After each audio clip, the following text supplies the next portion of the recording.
Yeah, sure, sure, sure. Yeah, yeah, yeah, I know. But that's a thing you can do during the week, 1 week or something like that. It doesn't have to happen tonight.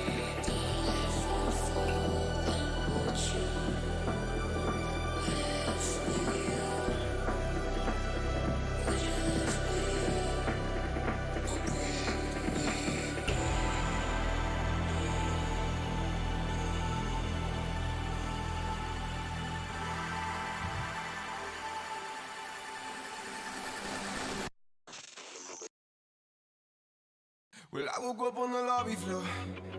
Yeah, last night was some kind of war. I'm coming down like a waterfall. I check my phone, but you never call. Lost in the ceiling, caught up in the ceiling. I can't seem to let it go.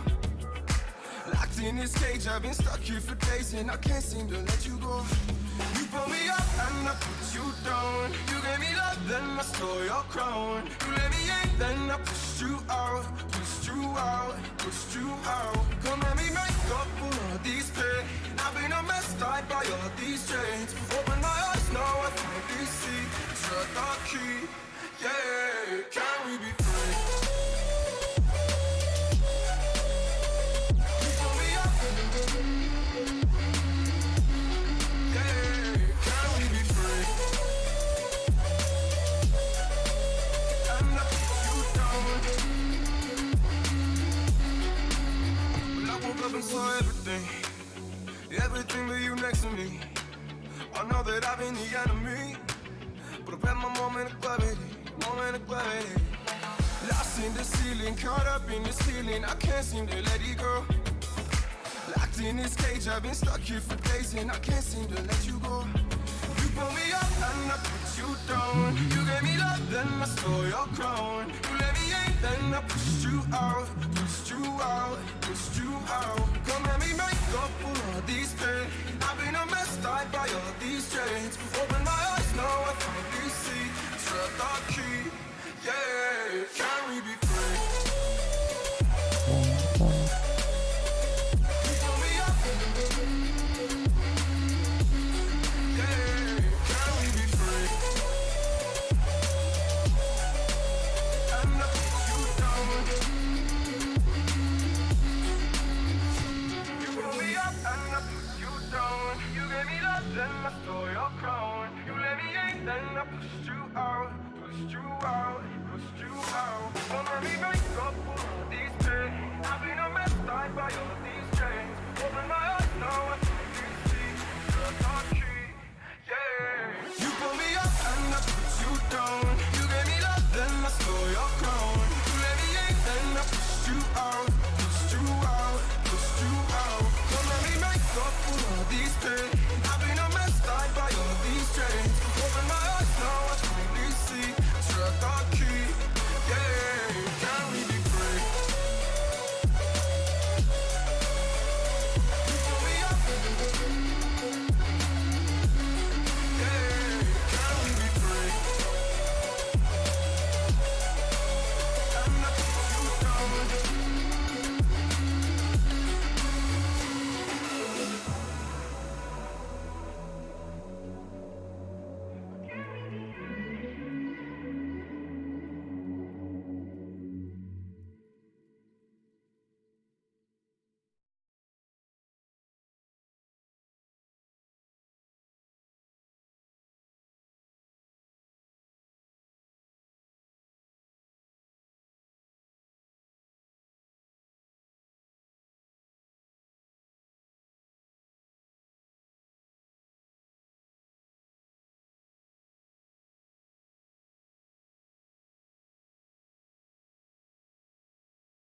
A real clockwork soldier.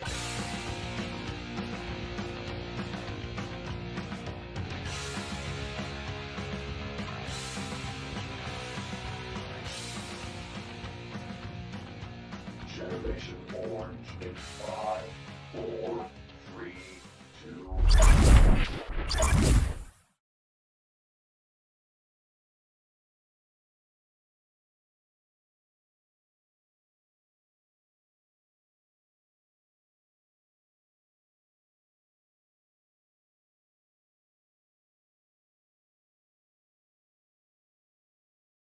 There's a nice delay to that there, Edson. How are you?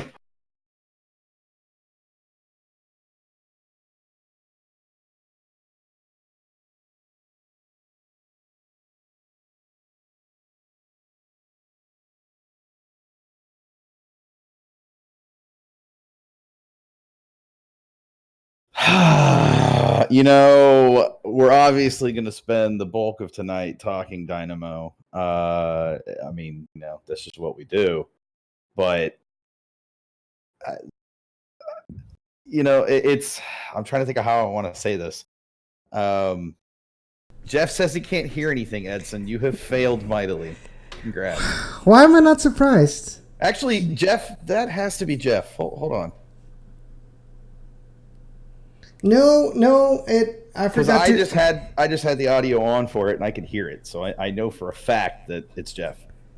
Oh, no, he says you're muted. Yeah, no, I saw that. I fixed that. I pressed. All right, so we're gonna try this again, Edson. Go ahead. All right. Otherwise, my thing makes no sense whatsoever. Seems legit. Take 2 on. Hello, everybody, and welcome to another episode of Generation Orange. My name is Edson Ochoa, and accompanying me today, as every week, my good old friend and co-host of this show, and pretty much the primary member of this show, actually, Sean Ringrose. Sean, how you doing? Primary member, whatever. You're just as much a primary member as I am. I am doing pretty good. I know that it's been a long week for a lot of Dynamo fans. And obviously, being Dynamo, we will discuss it at length like we do every week. But, I struggle, and it has nothing to do with the Dynamo specifically. My struggle right now is with what I'm going to dub as a select group of fans that like to think that their voice is more important than the voice of other fans, that their frustrations are more important than the frustrations of other fans, that that they're entitled and owed something because by God they've supported the Dynamo, and that's what matters. I've seen it. It's been a growing movement, and I say growing movement, and I mean kind of like a cancer grows on a tumor or as part of a tumor. Leave my people be. It festers. The disease grows over time. But why are you going to that extreme to describe that growing group of Dynamo members? Because it's gotten toxic. Previously it was you had your 20 to 25 people, maybe even, hey, I'll give them benefit of the doubt, maybe even 50 people who felt that they were owed something by being a Dynamo fan, that I spend my hard-earned time and money on matches, and I've been around since day one, which means this team better win or it's not worthy of my support. And that's the way that the argument comes across. That's the way that their reasoning comes across. It's honestly, it's what makes it so toxic is now they're starting to. Okay, so I'm going to back the train up for a second, Edson. I have there was a Reddit post that a brand new person who had never been to a Dynamo match before, went to the match on Saturday. Okay. And even though the team lost, in his initial post on Reddit, his exact thoughts were, I had a really good time. I enjoyed myself. He put that in there. He goes, sure, the team lost, and yeah, that wasn't great, but I still had a great time. It was still a lot of fun. I'm definitely hooked. I'm coming back. 10 out of the next 12 responses to him were, oh man, I'm sorry. What a terrible start to your fandom, or describing in depth what the struggle with the ownership and front office has been, or even berating him for having a good time. That's not a joke. Somebody actually was like, how can you have a good time with this? Okay, that I do understand. I mean, to that point of... So it's toxic. Here's my problem. They made him feel bad about him enjoying the match. And I'm not kidding. His replies to some of these guys had the frowny face emoji. Like, I mean, he was so distraught over this. And it was just a complete and utter microcosm of what is wrong with this fan base right now. And I say fan base, and I want our listeners to understand, and I want those who listen later to understand, and I want those who are going to soundbite this out later, because people do that. I want you to understand, when I say fan base, I'm specifically referring only to those. Now they want to claim they have 200. I think we're probably talking more like, if they're lucky, 75 to 100 actual people. But even if we say 200, that's 200 out of the, even if it's just 200 out of the 5,000 that showed up on Saturday, that's still a drop in the bucket and means absolutely nothing. I mean, you got to start somewhere. You have to start somewhere. Also, hey, Daniel, thanks again for hopping in and hanging out in YouTube chat. Edson, I will, at some point, Daniel will send you the link to the Discord server we've just set up. We're going to kind of be switching up chat a little bit, changing some things about how we're kind of doing the show moving forward, just so that we can kind of get a little better quality in terms of audio, and we'll kind of see from there, maybe more of like a radio show style going forward. I don't know. We'll see. We'll figure something out. But man, I saw that, and it's been 2 days. That got posted obviously Sunday morning, I think, is when it got posted. Maybe Saturday night. Pretty sure it was Sunday morning though. But just the responses, they were disgusting. They were sickening to me. And it just absolutely reeked of this entitlement attitude that was just so pervasive. And it was, I literally was sick to my stomach, because it made me realize this is what fans out there right now are dealing with. It's no longer a matter of just kind of ignore them, they go away. No, now they're to the point that if they're not heard, they're going to make everybody miserable come hell or high water. I enjoyed myself on Saturday. I didn't enjoy the way the team played. We'll get to that later. I enjoyed the match. I enjoyed the camaraderie of getting to hang out with some of the guys that I got to hang out with, both before, during, and after the match. Well, I guess not really both. That was 3 times, but whatever. I enjoyed the opportunity to get to stand and chant with some of those guys. There are ways to enjoy this atmosphere and this event without the team winning. And the sooner fans adjust to that realization, the better. And there are a large number, and I would say larger number by and far, of fans that are still going to go to the match, still going to have a good time regardless, and that are not there just because the team used to win. They're there because they support the club. They're there because they support the team. Now, supporting the team, supporting the club does not necessarily mean you agree with where the front office is or what they're doing. Doesn't mean you agree with Wilmer or what he's doing. Doesn't mean you agree with the ownership or what Gabriel Brenner or Oscar De La Hoya or James Harden or any of the other guys that are part of the ownership group. It doesn't mean you agree with everything that happened at the club. What it means, though, is that you bleed orange. It means that, yes, certainly they're struggling and it sucks. But on the flip side, you're still going to go to the match. You're still going to vocally support the team. However that is, you're still going to be an engaged fan. Because you know at the end of the day, and we've talked about this, Edson, time and time again, and some people will argue, but Houston is not guaranteed an MLS franchise. Houston was never guaranteed an MLS franchise. And if nobody shows up into the stadium, at some point that franchise is not going to stick around one way or the other.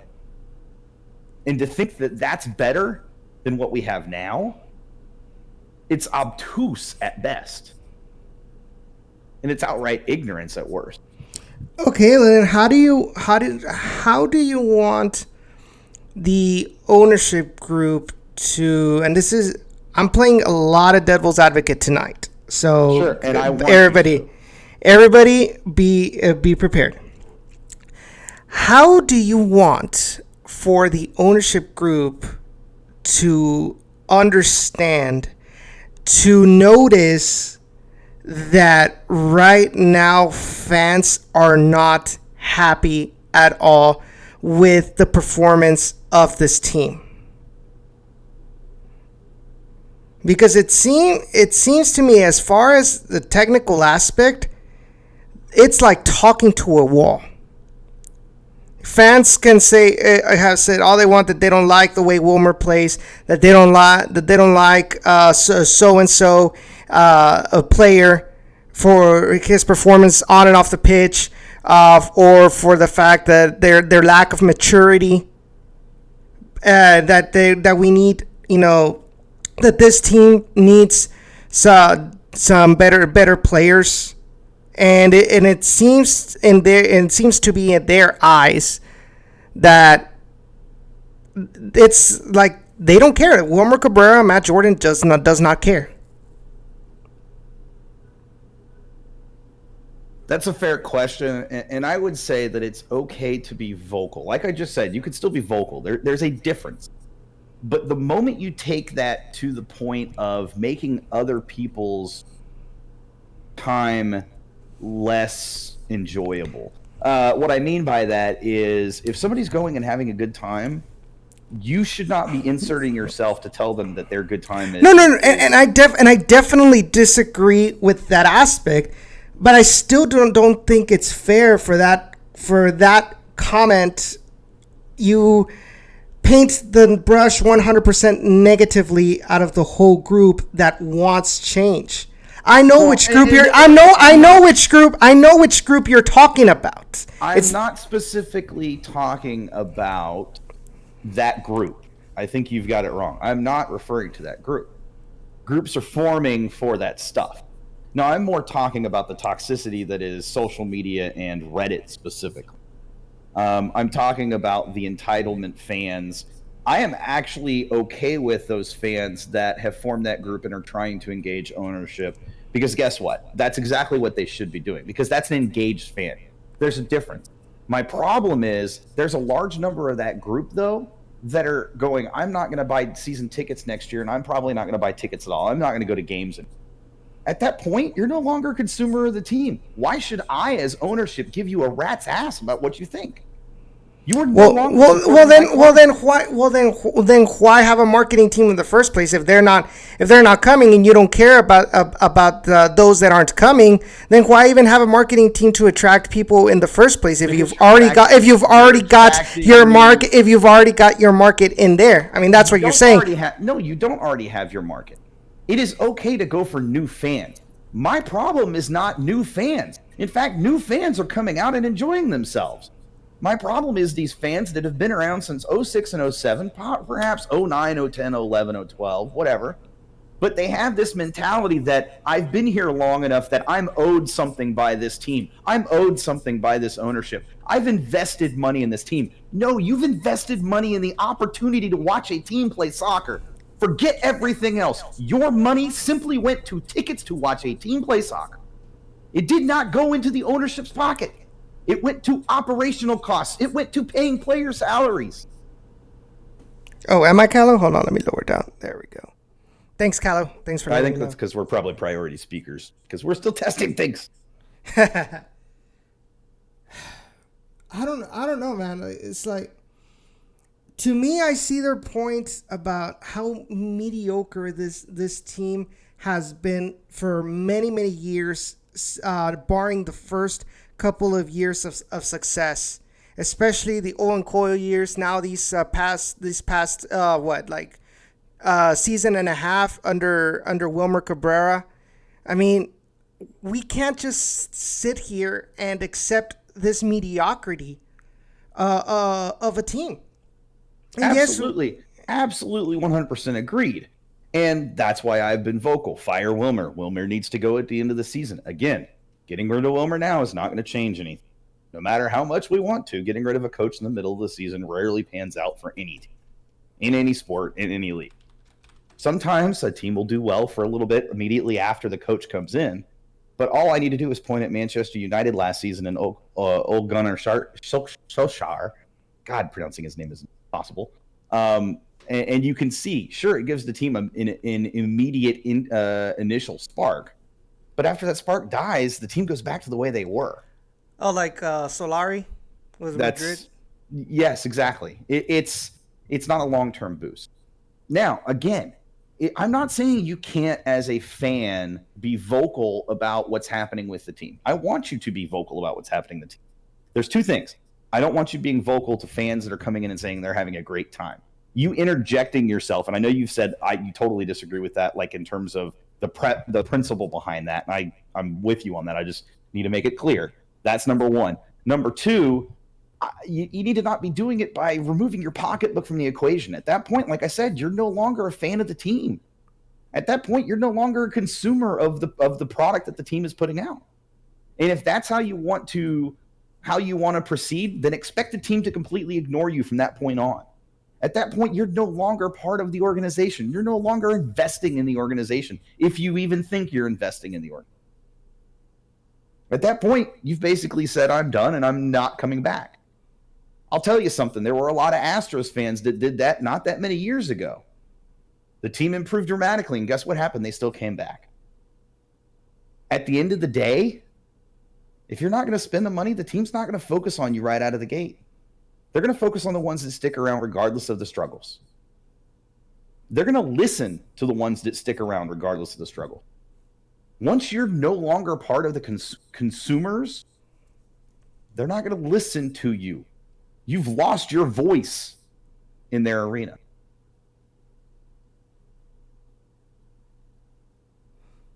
Now, like I said, be vocal. Tell the ownership what you think. Tell the management what you think. Tell the coach what you think. There are ways to do that. Call your ticket rep and vocally tell them just how frustrated you are. That's fine. Absolutely 100% fine. Hell, I do that all the time. Trust me. Julio knows. Julio and I talk all the time about it. But at the end of the day, you also have to remember you're still a representation of the organization. It was like when you and I talked at the beginning of the season and RGV fans sat there and booed their club in their home stadium, the very first match of the season. Regardless of how poor a performance it was on the pitch, it was the first match of the season. They didn't even give him a chance. That is outright disgusting to me.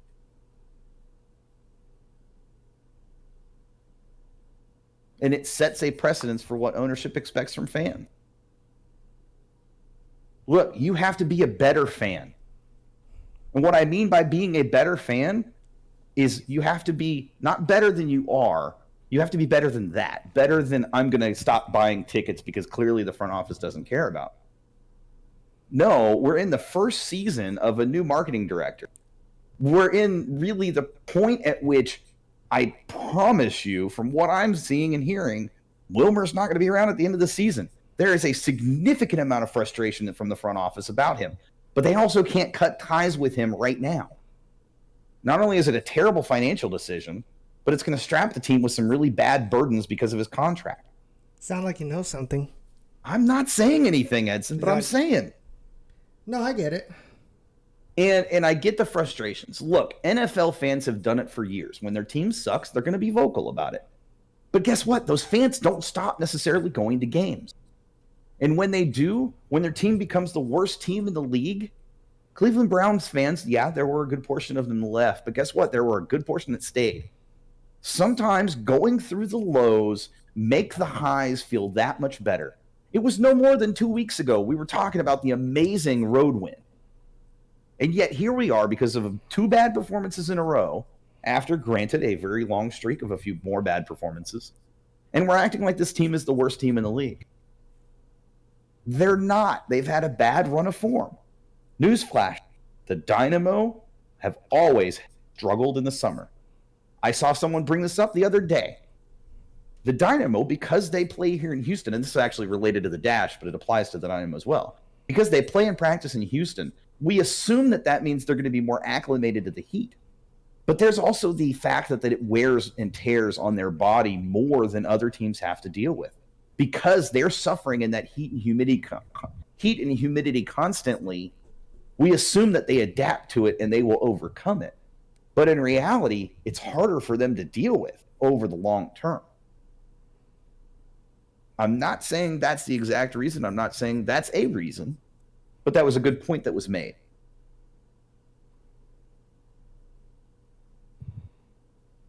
And you can ask Cisco whenever he decides to join. You can ask Jeff. You can ask Sergio. I was pissed after that match on Saturday. And I'm not defending the team. The way they played, frankly, they stunk up the joint. They had moments, they had flashes, but they couldn't finish.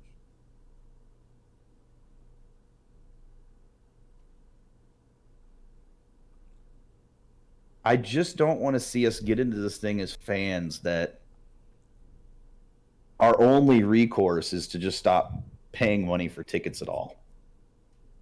Now, there are those that say, I want to give up my season tickets, but I'm still going to buy tickets next season. It's just cheaper. For that, by all means, go for it. I think that's actually a pretty solid move. Because you're saying to the front office, I'm still going to consume, but I'm going to consume on my term. I'm okay with that. Because at least you're still consuming. You're still a consumer. Again, once you stop consuming, you are no longer a marketable product at that point. Or you're no longer a marketable consumer at that point.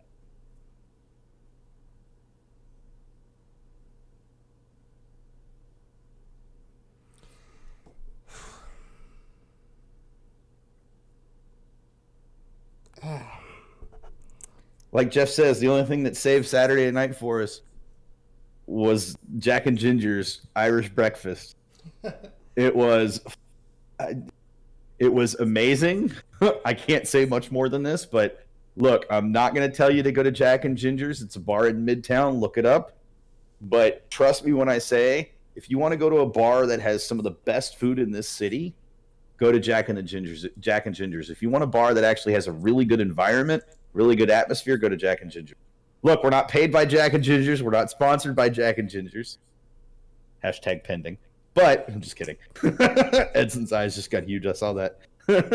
But seriously, it's that good. I'm definitely going to spread the good word because it was pretty damn amazing Saturday, and I've been 3 times in the last 3 weeks. It's just really good food, really good attentive bartenders, and they know what they're doing, and then they just have a huge tap, a huge selection on tap, and it's pretty amazing stuff. Blues fan says, Houston front office, make it a better place for you and for me and the entire Dynamo fan base. Please fire Wilmer. So Kenny brought it up in the Discord. I think yesterday. So basically, the last 46 games compared to the 46 games that Owen Coyle has had coached the Houston Dynamo in his tenure,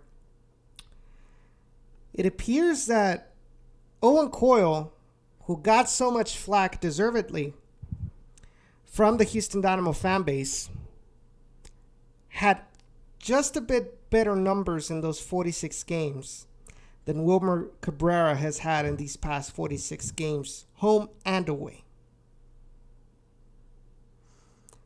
Now, a lot of people are saying, well, that doesn't include 2017, or that doesn't include, that first year.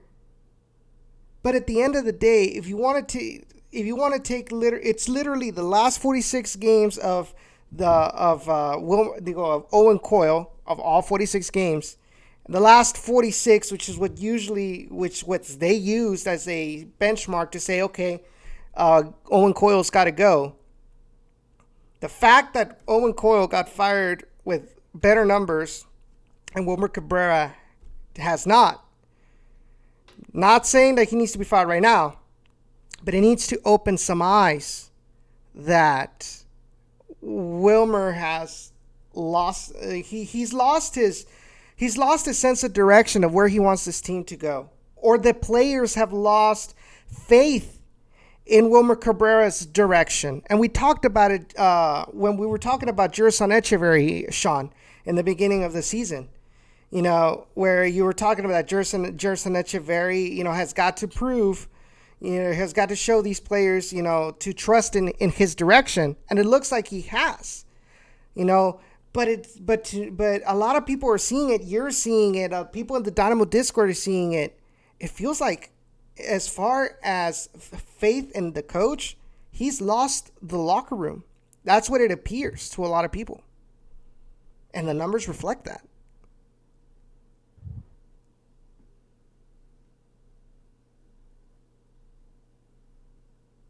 You're not wrong.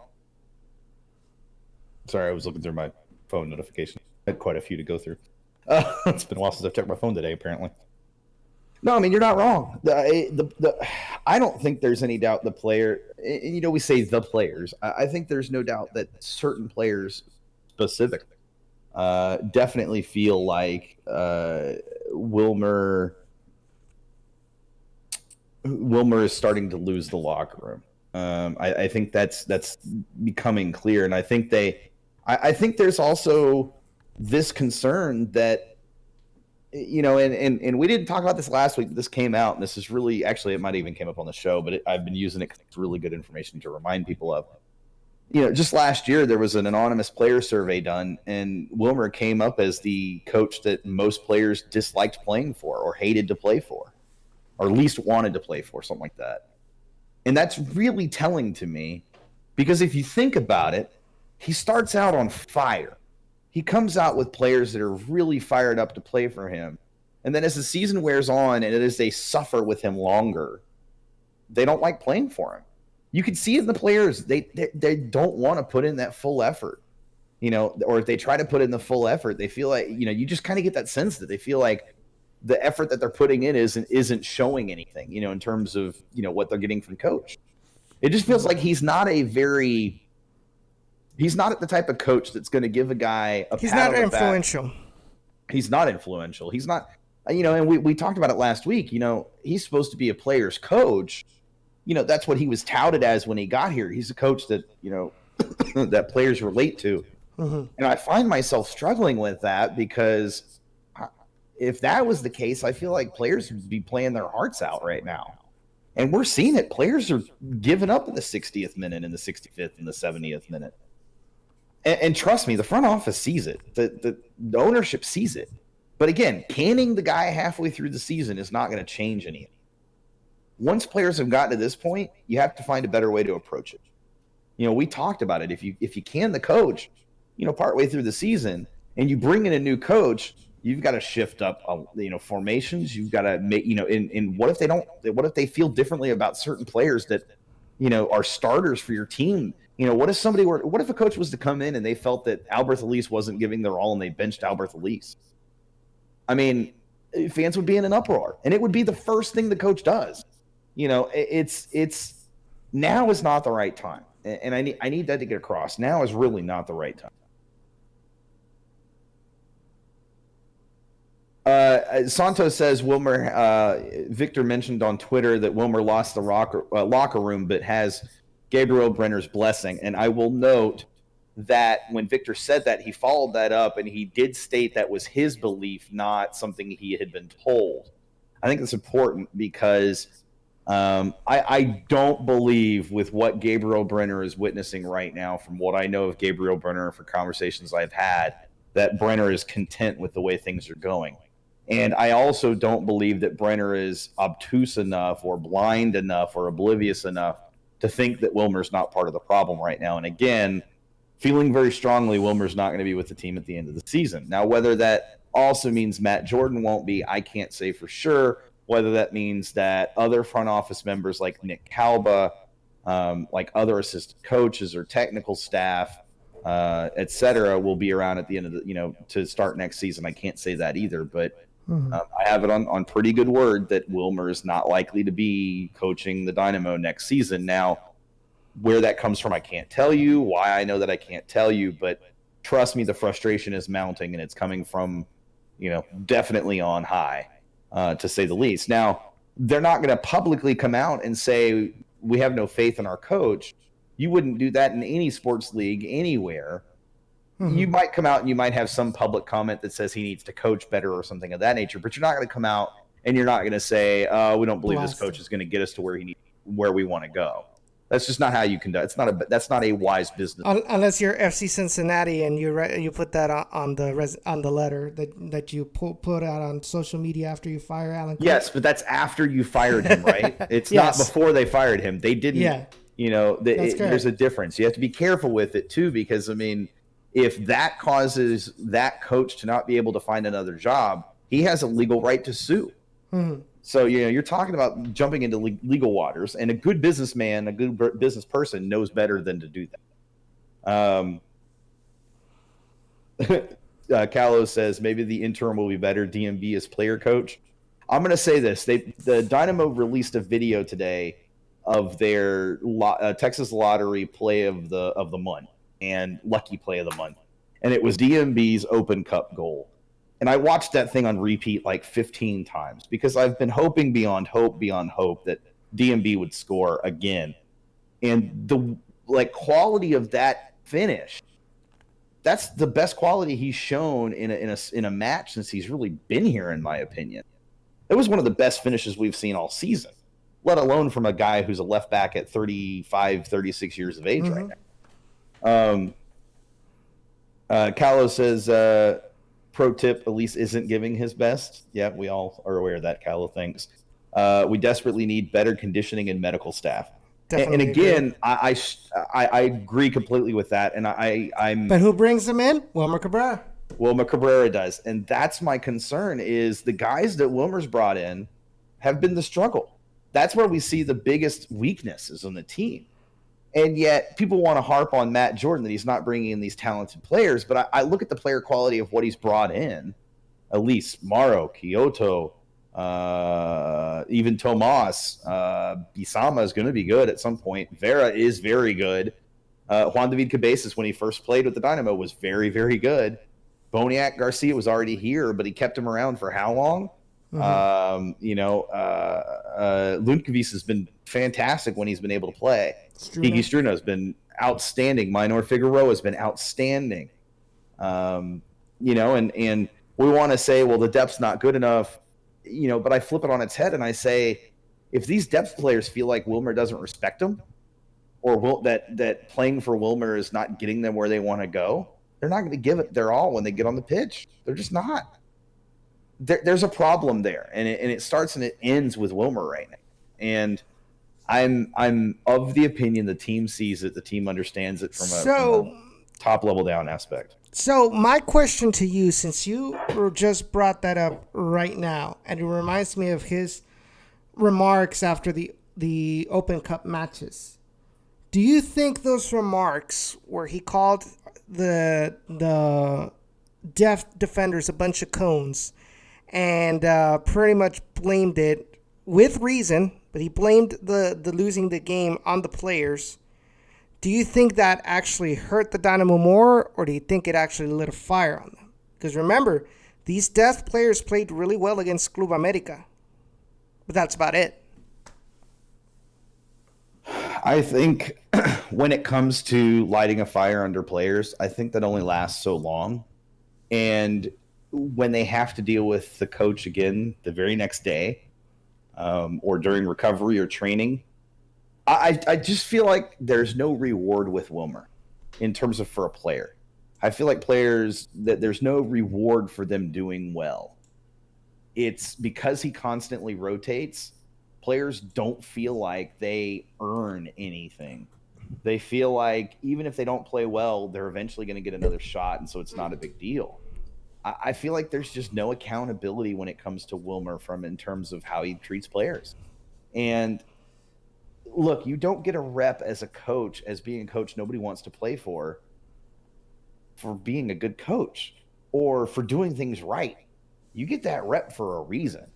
And no matter how much he fires players up, it's going to die down once they adjust back to him and have to deal with him in his regular day-to-day Wilmerness. And I think that's what we're seeing. We see these spurts where they do really well for a match or two matches, and then they just die off again. And again, it starts with Wilmer and ends with Ilmer.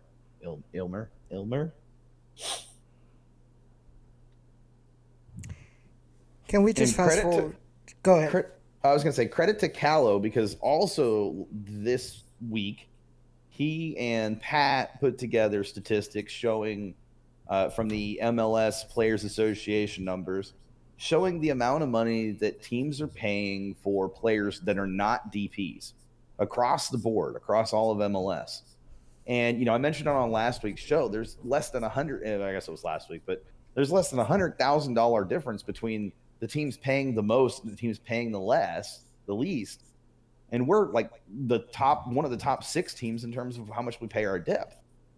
And I promise you, as much as we seem to think because they're not performing on the field, again, under Wilmer, that our player depth isn't that great, they're pretty damn good at the end of the day. They really are. And the amount of money that we're spending on them says that. It really does. And we know that Memo is better than he showed on Saturday. And for the life of me, I don't understand why Wilmer didn't start Kyoto and play Memo as a sub. Because Memo is and has been, he's shown sparks of being a decent starter early on in the season, but the injury derailed him pretty tremendously. I would much rather see Memo coming in as a super sub for the next, 5 or 6 more matches to let him get his feet back under him again. Sure, he went down to RGV and played a match, but that's not enough time. We've talked about that too, that if you're going to do rehab assignments, you need more than a match. Mm-hmm. You need practices, but you definitely need more than a single match. And, we talked about, here's the thing. We've talked about this and we've beat the freaking dead horse into the ground and 6 feet under. Mm-hmm. And, we can pick apart everything. And it all shows the struggle that is Wilmer Cabrera right now. And it's not getting better. We want it to get better. We're hoping it gets better, but it's not. What's up, Mark? Yeah, you're right. Memo right now is best suited as a super sub. And I think we all got a little bit hyped because of how good Memo played those first few matches where he started, the first bit of the season where he started. And I think we let that cloud our judgment a little bit about maybe what level Memo can be at consistently. I think the fact that he got injured shows that he probably shouldn't be a consistent starter because he does have the propensity to get injured. He's been injured now twice in the last 2 seasons that have taken him out of multiple matches. Mm-hmm. And in a super sub, you just lower that possibility of getting injured. And I don't know, Edson. I sit here and I look at all this stuff and I'm absolutely frustrated by it. But at the same time, I just sit here and I go, I hope the players at least understand that the fans do support them and the fans want to see them succeed. By and large, we want to see them succeed. And I hope they understand that, if that means they have to go and they have to do something for themselves, and say, screw it, I'm not going to let Wilmer dictate how the rest of the season goes, then the fans will be behind them. By and large. Now, there will be fans that will say otherwise, but fans will be behind him by and large. I still don't understand why there are people out there that are going to support, Wilmer from the aspect of, oh, yeah, Wilmer's our coach and he should absolutely be our coach. This is a problem with X, Y, Z. I look at this and I think it's plain as day. This is absolutely a coaching game. I don't know. I've gotten to a point of apathy over That's the right word. The apathy of, I just don't want to discuss this anymore. I don't want to discuss the problem with the pipeline because, like you said, on both shows, we've beaten that topic 6 feet underground. And it seems that in that aspect, until Wilmer leaves, there's not going to be any change whatsoever. I mean, all I can say is not only is Dynamo front office frustrated, but RGV front office, seems to be getting pretty frustrated as well as RGV ownership. Of course, because you want this team to be as competitive as possible, but if you feel like your partner is sabotaging your efforts to grow on purpose, because that's what it seems like to me. It seems like it's some sort of sabotage by Wilmer and the Dynamo for not allowing the Toros to grow like they should. And of course you're gonna want some change, and something like that. I mean, fans are getting frustrated, and I can assure you that people within the organization are frustrated about that as well. But if Wilmer and company doesn't see that or refuse to see that, then nothing. Then it's just a point of like, why bother talking about it anymore? I mean, like I mentioned early in the show, it's like talking to a brick wall. And I'm seriously I'm just tired. Just tired of that. It's really, really, really like killed my mood sometimes, and I know it shouldn't affect me outside of those 90 minutes, but it does, because all I'm seeing, like all I hear, all I'm seeing, all I'm understanding out of all of this mess is just trash. It's just a dumpster fire that we want for it to change. We want for it to get better, but the main people that are responsible for that change are their heads are so far up their behinds that they refuse to see it, or they refuse to acknowledge it and change it, even if it means making this organization a better place for current players, former players, and potential new players.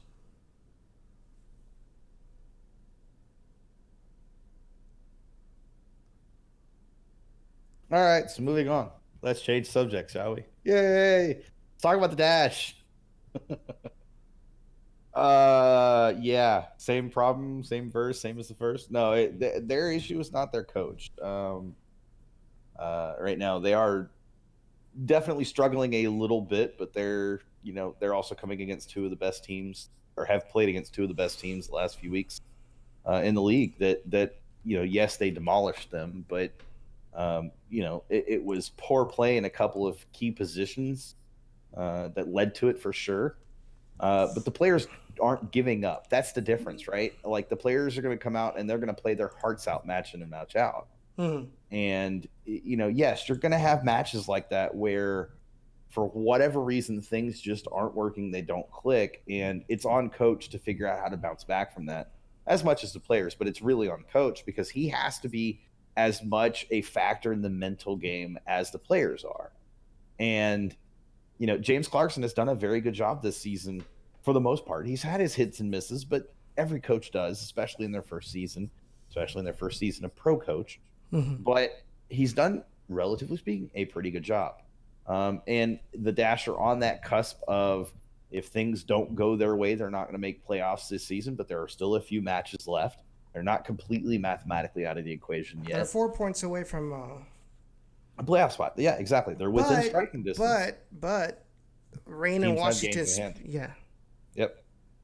And matches in hand do play a role. And, it's, we'll see how it goes. I still think there's a possibility things could go their way.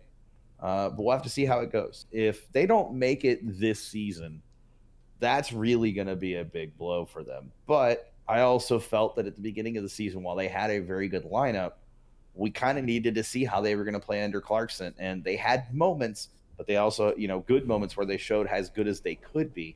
But they did have moments where they showed they were still trying to figure some things out. And some of that is James, but it's also his first year as a coach. I think when you're talking a first-year coach, totally different situation. So guys in chat, sorry, Edson, we're going to talk more Dynamo. Guys in chat are talking about JDC, Kyoto, and Elise. So let's talk about Cabezas for a little bit. He has not been the same player since he returned from injury for the fifth time now? I've lost track of how many injuries he's had.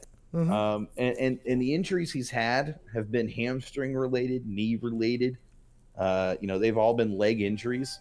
And that is absolutely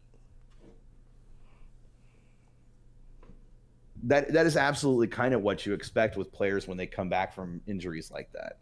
And it's funny because a lot of the talk in not even this offseason, but previous offseason when he was working on his rehab from the last set of injuries, was that he was taking time in Colombia at his old club, which was one of the best at rehabbing and helping with knee injuries and improving and getting back. And a lot of people liked to point to Ramon Torres as the perfect example of that. And it's funny to me because it came out earlier this week, Monday, that Ramon Torres is being suspended for, I forget how many matches. Roman Torres? No, it's Ramon Torres. For sure. Roman Torres, sorry. Not Ramon. Roman Torres. 10 games. 10 matches in MLS. I mean, this is unprecedented, unheard of for a player to miss that many matches. But for performance enhancing, aka steroid / HGH use, I mean, look, if players are resorting to that, that raises a red flag, because players usually resort to that when the strain on their body is too much over the. It's usually used more for recovery than it is to gain a performance edge, especially in soccer, because again, it's not about building the muscle. It's about the quicker recovery time. It's about, getting back to that point that you were at.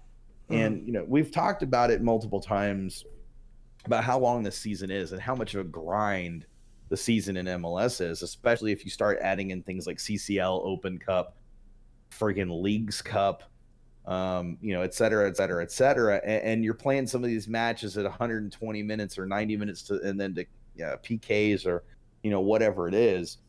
And, and then you tack in preseason on top of that, and internet and friendlies on top of that. It's realistically, these players are playing anywhere from 40 to 60 matches a season right now. And there's only 52 weeks in a year. And they play this over the course of essentially 9.5 to 10 months. They play these many matches. And so, and this isn't even including playoffs. It's unfair to players at this point. And I am wondering, because the CBA comes up for renewal at the end of this season. I am wondering if this new CBA is not going to address that in some way, shape, or form. If they're not going to if the players aren't going to push for a reduced number of matches throughout the season, or a limit on the number of exhibition matches, or a limit on the number of tournament matches, those kinds of things, or a limit on the total minutes played over the course of a season. I just have to wonder if there's going to be some kind of limit that's placed on these players. And, unlike in other leagues across the world where they take off weeks, sometimes 2 weeks for international breaks, the league is content to play matches on, at the very start and the very end of those breaks, and sometimes even during the breaks, because they've got to get the matches in. And to me, that's just such a failure-prone focus to say we've got to get these matches in, when it would be better to just not play those extra matches, or to find a way to limit the number of matches in the season. I mean, every new team that comes in seems to add more matches to the season, and yet we want to add another 4 or 5 teams over the next 5 to 6 seasons. And it's not healthy. It's not good for players. It was not that long ago they were playing less than 30 matches a season. Mm-hmm. And now the number is just, it's 38 right now. I want to say 17 home and 17 away. And again, that doesn't include all the exhibition style matches, tournament style matches, and preseason matches and everything else that they play in. And then we talk matches, but players do appearances too. And I'm not trying to excuse the effects of, or the, what the play is on the field. I'm not trying to excuse that, but I'm trying to give reasons why we may be seeing what we're seeing in terms of exhaustion from players. And then Daniel brings up a good point too. Travel also affects, teams enormously. And we know that this team just came off one of the most grueling travel schedules in MLS this season. jumping from East Coast to West Coast in 3 days, and then turning around and doing West Coast to Central in 3 days, and rinsing and repeating again the next week. And again, it's not healthy. It's not healthy mentally. It's exhausting. It's physically, mentally, and psychologically exhausting. Mark says the MLS calendar is what's wrong. It interferes too much with the FIFA calendar. I could definitely say that I concur with that. I look, I don't want MLS to adopt the necessarily, winter schedule, FIFA style calendar. But I do think there's precedence there that they need to look at what they're doing, trying to cram all these matches in during the summer, and they're trying to cope with CCL by having some teams play more matches later in the season than earlier in the season. But at the end of the day, those teams that you have in CCL, they're struggling in league play consistently. And if you look at the teams that played in CCL, guess what? They pretty much all are. There's a reason for that, because it's wear and tear on the body more than usual. And MLS doesn't provide a mechanism for dealing with it effectively. I know that was all over the place, but there's a lot to talk about when it comes to that stuff. I know. I mean, there is kind of going back with, with the travel. I just think it's ridiculous that out of all the factors that are analyzed to create a calendar for a specific team, how travel distances is not taken into consideration, or if they are, it's given such a small weight on the overall decision. I mean, that's the only thing that that I can think of to say why the Dynamo was given that bad of a travel within 1 week, like you said. And I think there is a lack of concern from MLS's part when it comes to the Dynamo specifically, because the Dynamo aren't the market team. They're not the team that MLS is going to trot out as as the LA Galaxy, or New York City FC, or Atlanta United, or Seattle Sounders, or Portland Timbers.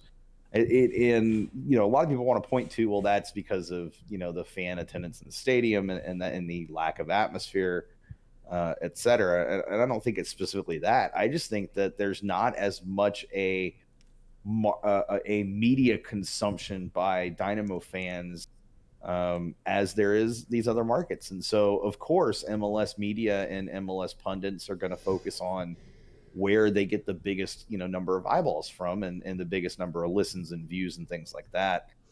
And that bothers me a little bit, because as a Houston fan, and this is a Houston fan in all sports, I could see examples of national media completely ignoring a player or downplaying a player's success when they come to Houston, and even questioning how successful they'll be in Houston, when if that player were to go to another city and play, they would be lauded as the next, the second coming of Jesus, or the second coming of Hank Aaron, or the second coming of Wayne Gretzky, or the second coming of Pele, or the list could go on. But I struggle with it, and it frustrates me, because as a Houston fan, I absolutely want Houston to get the coverage. There are players on every sports team right now that are some of the best in their leagues, respective leagues. Mm-hmm. And I feel like Houston just doesn't get the recognition that it deserves. And it's, I guess until we win championships, it won't be that way, but we've won championships. And that's my concern. That's where I get frustrated. It's like everybody wants to say, well, win championships and then we'll start recognizing you. But it's like, we did. And no, we were never given the recognition. We were never given that shine that other markets have been given. And And then they want to wonder why this market is so apathetic. It's because you guys don't give a rat's ass. Why should we? Like that's how I feel as a fan sometimes, like from a market perspective. And I'm not talking about the team. I'm talking about media. And our local media does a disservice to the team by being as quiet about the team as they are. And, I can tell you that the last 3 weeks in particular, I've kind of watched the articles that have come across through the press daily, and the number has dwindled significantly the last 3 weeks. When the team was doing well or, had momentum here and there, the number of articles and the amount of coverage increases. And then when the team is struggling like this, the amount of coverage just decreases. And it's just, it's silly to me that that's kind of the way things go. Cisco makes a good point about JDC and really the D-mid position in general. He goes, if you look at the history of the Dynamo, it seems like that CDM position dictates how the team performs. When Cabezas and Garrido were rocks, so were the Dynamo. Same with Rico. He said we get good seasons out of these players, and then they just seem to fall off. I agree that that's pretty much the case. I mean, from a center mid, defensive mid perspective, and it doesn't have to just be defensive mid, and really, I think that's kind of a soccer thing in general. You have to have a rock at D mid if you want to be a really good soccer team anywhere in the world, because that's your, that is your anchor for your team. And, honestly, I think if it wasn't for Vera this season, this team would be miserable. Vera is a huge part of the bits of success that we've had. But I think it just can't be Vera. It can't be Vera on his own. And I will say that goal that was scored, the Dynamo did push forward a little bit more than they normally would have, and it opened up for, what took place. And it was trash, man. It was trash. But Cabezas isn't ever going to be the same guy, same player he was before. He's not. He's shown that he's not able to get back to that place. And I think it's like Daniel says, the injury made him cautious to re-injury. I think it's partially that, and then I think that there's something to the fact that he was out for as long as he was, and when you usually have a player that's out that long, it's very difficult to get back to full game speed and do it consistently. Perfect example was Derek Luke just last season or technically a year and a half ago for RGV. Mm-hmm. It was lauded by you as this, potentially great signing. And I could tell as soon as he came onto the pitch, the kid wasn't ready to play. And, he hadn't fully recovered at that point, in my opinion. And he just lost a step. And I think you see the same thing with JDC. He's lost a step. And it eventually led to Derek Luke actually retiring completely from soccer. Yep. And I think we're going to see JDC probably is not going to be with the Dynamo at the end of the season. And unless Wilmer has a thing that he likes JDC, because that's a Wilmer thing. Wilmer has this thing where if he likes a player, if a player, for whatever reason, is someone that has gotten on his good side, then that player can do no wrong. Perfect example is Tommy Mack. But on the flip side, if a player has gotten on Wilmer's bad side, that player can do no right. No matter how good they play or no matter how much they do right, they'll never be the right player. I don't understand Wilmer continuously trotting McNamara out there in 5 different positions, it feels like, over the last 3 or 4 matches.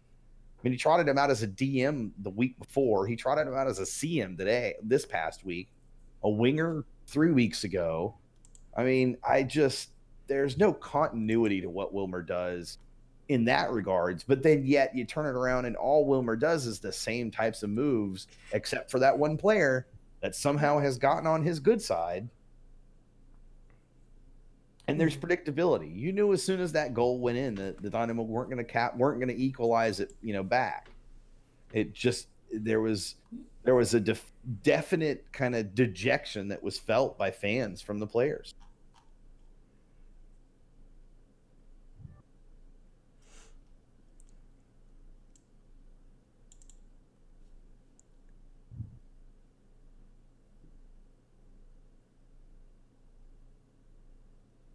I'm reading some stuff on social media right now. Mark says Dynamo won championships during MLS 1.0, but Dynamo today have no all-stars, are losing a lot, no real hype about the team. Media is part to blame, but media also need reason to give Dynamo platform. And I agree with that a little bit, but I also think part of the problem is we're recovering in terms of Dynamo. The Dynamo are recovering from a regime previous to previous to John Walker and Deanna Witter that frankly completely ostracized the media and really pushed the media out of the equation and created this chip on the shoulder kind of mentality and attitude. And look, I blame the current media for not covering the team, but I definitely can understand where some of those media people come from. There was a period of time there where they basically were given zero access to the team. And just, and they've got stories to write. They want to get quotes and things like that. And I mean, you can't do that if you have no access to the players or to the team. And usually that happens during practice or, beginning or after. And the Dynamo just made it nearly impossible for media people to get the access they needed. And so a lot of the media just disregarded the team at that point. And it just grew over time. And the Dynamo are opening it back up a little bit here and there. But again, it's a Wilmer decision to close practice, for basically 3/4 of practice and give the media only limited time. And I struggle with that. If you want media to come out and cover your team and talk about your players and give you opportunities to share your stories, then that's got to be a decision to give them access. And sure, you don't want to give away your game plan, but look, if you're concerned about giving away your game plan, newsflash, Wilmer Cabrera, you gave your game plan away a long time ago. You'd play the same damn way, match in and match out, at home or away. The home is different, the way is different, but we know exactly how you're going to play. We know what your approach is going to be. We have a general idea when you're going to freaking sub a player on and who you're going to sub on. It's easy. I mean, it's not like there isn't any footage online or somewhere of previous matches that they can analyze. Yeah.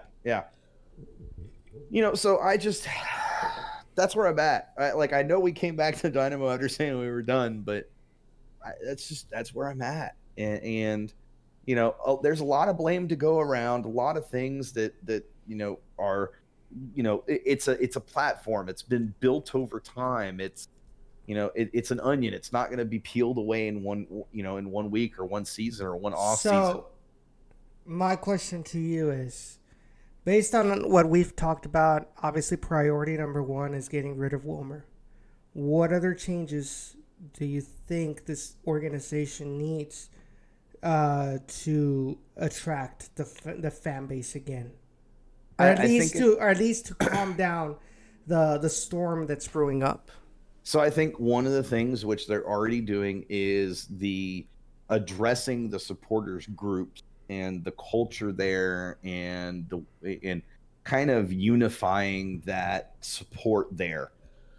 Because the atmosphere in the stadium begins really and ends with the supporters groups, and opening that up, creating a system that allows other fans to come in and start to be, ingrain themselves in that culture and really opening that culture up.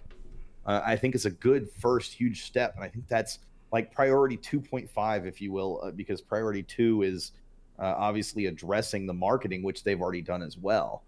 By changing the top level marketing individual.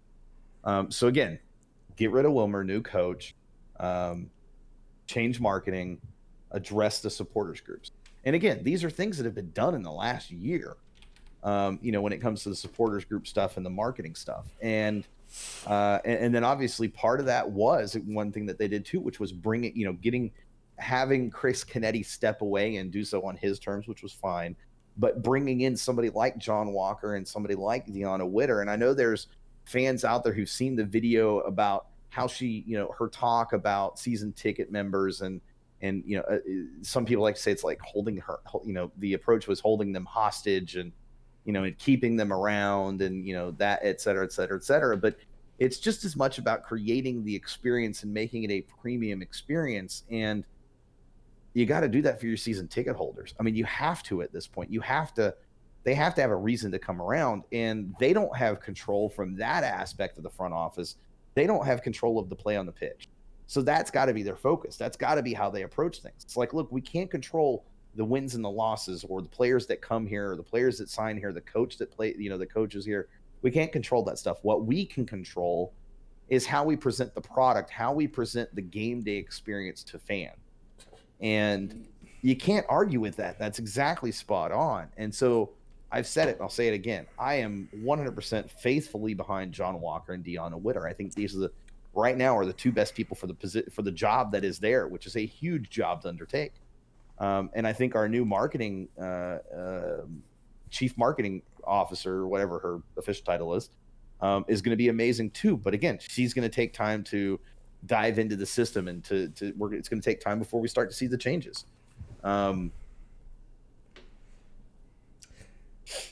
So I want to get your thoughts before I mention what Sergio just posted on the chat. But I want to get your thoughts on the waiving of Chris Duval yesterday. Okay, what do you want? What is your question? Because there's all right, you're hinting at some direction. So Chris Duval was one of the players that, when he came in, a lot of people were kind of hoping for. This was a player that came with MLS experience, a player that could help the Dynamos try to get back on their feet at the beginning of the season. But we saw him in preseason, not really convincing a lot of people, and granted, he wasn't really given a lot of opportunities to kind of prove himself back. He would get the occasional Open Cup match. He would get 3 matches at RGV. He got the match against Club America. Do you think that Chris Duval was given very little confidence by the coaching staff to prove himself, or was his waiving justified?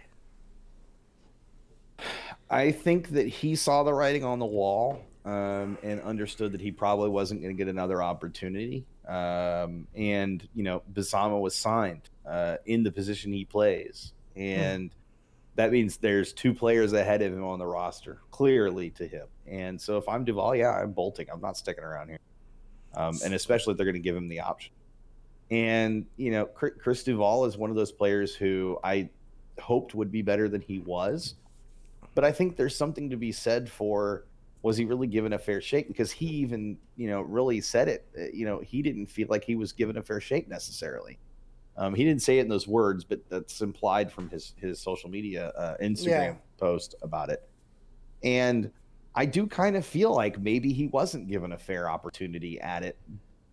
But on the flip side, from what I saw during the matches he did play, I don't know if he warranted getting a fair shake at that point. However, certainly I can understand where his frustration comes from. And again, if he feels like he wasn't given a fair shake, is that not a coaching thing that the coach should be addressing with the player if the player feels that way? How does the player get to that point to where he feels like he's not given the opportunity? Ignored, I feel, to me. Exactly. I feel like he's probably one of those players that, for whatever reason, ended up in Wilmer's doghouse. And when a player ends up in Wilmer's doghouse, you're not going to succeed as a player. Period. End of story. Period. Ask Fueni. Yeah, Fuenmayor. And that question came up on Twitter today. I couldn't pronounce that name if I wanted to. Travis Merziofsky, asked where Fuenmayor's been, and it's another example of a player who, for whatever reason, ended up in Wilmer's doghouse, and then is just not given any opportunity. And this is a player that we all agree, if he had time and if he was given the right development, patience. Coach, I think patience is the key word here, because he's a young player. Yeah, because yes, I have said, he has made some silly mistakes that have cost goals, with RGV, with the Dynamo, have, red cards and stuff like that. But this comes from from a young age. He's kind of hyperactive. He wants to prove a point. He kind of goes a little bit overboard with his strength or something like that, or makes, decisions that, that he maybe shouldn't have taken, that cost the team. But like you said, this is something that you earn with experience. And if he's not getting the minutes, if he's not continuously fighting for that spot, if you're just gonna like brush him off like right then and there, then how do you expect him to get better? How do you expect him to learn? Yes, I understand that, that Kiki Struna and Minor Figueroa have kind of taken the reins on the starting positions in the center back position. But it seems to me that, that Fuenmayor is 90%, out of Wilmer's 18, unless he really, really needs him. Then he comes out on the bench. But other than that, he's nowhere to be found, and not given an opportunity to fight for the spot with RGV, at least to maintain some momentum, and get some more, development. The guy was brought in young, so you would assume that, okay, he's a player that's gonna need development, right? But you felt like the talent, the base talent that Fuenmayor had was at least MLS depth level, right? Mm-hmm. If you're seeing that right now, he's not. If you as a coach, if you Coach Cabrera, you think, okay, he's not at MLS depth level yet, then send him down to the USL and continue to develop him there. I mean, that's what this team is there for. I mean, I'm assuming, because that's the way they say that RGV is. It's a team. It's a farm team. It's a team for the development of players to prepare them for MLS level. But when push comes to shove, and it comes time to actually put your money where your mouth is, you're not doing it. Then why did you bring him here then? Well, again, it's very evident to me that Matt Jordan is the one who picks the players that get signed. And it's very evident to me that Wilmer determines what happens after that. And my problem is these players that are signed are good enough to play, and they're given no opportunity. And like you said, look, if you feel the guy's not MLS ready, give him time in USL. All you've done is you've effectively stunted his growth as a player, and you've made him a non-factor, not only for us, but for the possibility of sending him off to another club. Mm-hmm. You've basically killed his career. And I feel like, one of the things that was touted by me and others when Wilmer was brought up from RGV as the coach, that Wilmer is one of those coaches who is good at developing players. That's been something he's known for in the past. And I'm looking at this team, and he has no business developing players. I don't understand where that came from, or where his mentality changed and his focus changed. But it feels like he's kind of got this mentality of he knows better than everybody else. And if you don't agree with him, then you're just doomed, and, he's not going to change his mind. Mm-hmm. And,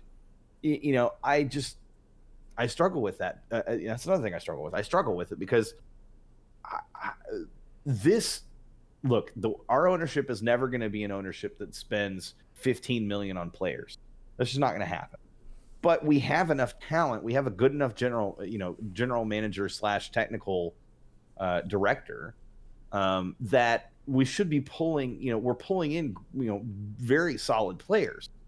And you should be able to, as a coach, take very solid players and at least have a team that's competitive week in and week out, and giving their all week in and week out. And no matter what level they play at, no matter how good those players specifically are. And yet here we are. And, same thing that's been said for 2.5 years with Wilmer is he's just not getting the job done anymore. And he's not. And it's a trend that is not getting any better. We haven't seen players develop, and we've got this crop of U17s that are coming up that are going to need development and player coaching.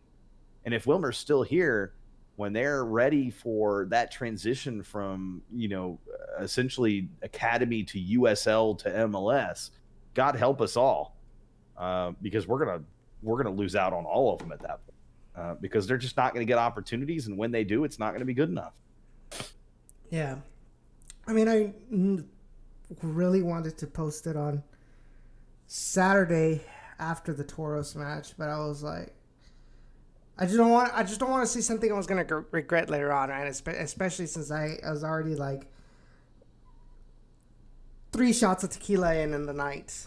But but one of the things, that, talking to Jacob, talking to all the other guys, and when we talk here, was that, the players that Wilmer thinks are not MLS level yet, instead of sending them like once in a blue moon to RGV and not practice with them and stuff like that. Mm-hmm. Mm-hmm. I don't understand how a coach that always lauds about the times that he's an ex-professional player, that he played with the Colombian national team,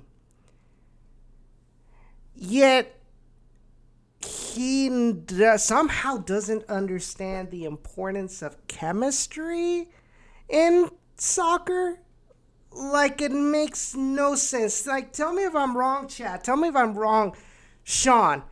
But somebody who has been in almost all stages of professional soccer should be the first to know that chemistry is really important in soccer, and that includes your farm team. That includes your affiliate. I mean, how can I explain myself and look at you straight in the eye, tell you this, and make decisions like, oh, we're sending a player because he doesn't have any minutes here. We're sending him the night before, and he has to play as a starter. Coach Echeverry has a certain plan for teams that he's going to play with that Saturday or Sunday or Friday, whatever. Then all of a sudden at the last minute, we're sending you these players. They have to go. Where's the competition? Because you laud yourself as this is a developmental team, but with the Sam Junqua case, we can tell that Robert Coronado is better than Junqua.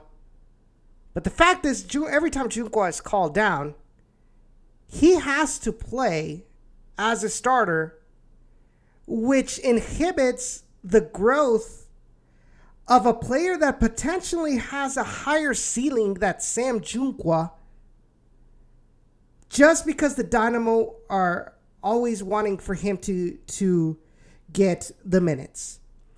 If these players want to prove that they want to get minutes in MLS, they have to prove it in the USL. And that means going up against the rest of the USL players and prove that you're at least better than them. Prove it consistently week in and week out on the pitch. And that way the Dynamo, okay, you know what? Okay, now he's ready. But you have to be there. You have to have competition against everybody else to prove that you're the best of the best. That way, Coach Echeverry can put in the best 11 out there that he possibly can, whether it's USL only players or Dynamo loanees. But no, you have the mentality that just because you're fringe MLS means that you're automatically better than the USL team. In theory, that's how it's supposed to work. But in practice, that is not how it is. And it's affected both teams negatively.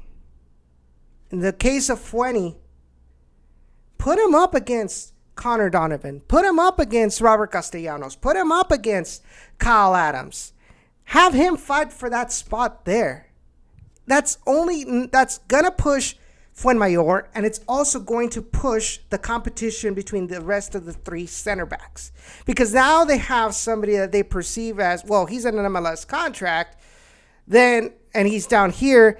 I have to prove myself to be better than this guy so that the Dynamo can say, oh, you know what? Maybe this guy deserves the MLS contract instead of this guy. And next season, you're the one with the MLS contract and not Fuenmayor. Or whether it's Junqua or Eric Bird, whatever. So I don't understand how Wilmer can tell the press with a serious look in his face that he knows the ins and outs of soccer because he was a player for the national team, played World Cups, and have these decisions? I mean, guys, tell me if I'm wrong. Tell me if I'm just speaking a bunch of lies. Tell me if I'm spewing lies. But from the limited knowledge that I have of the game, to me this seems very true.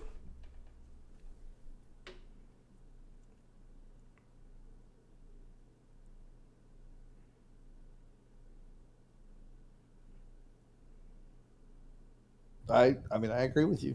I absolutely agree with you.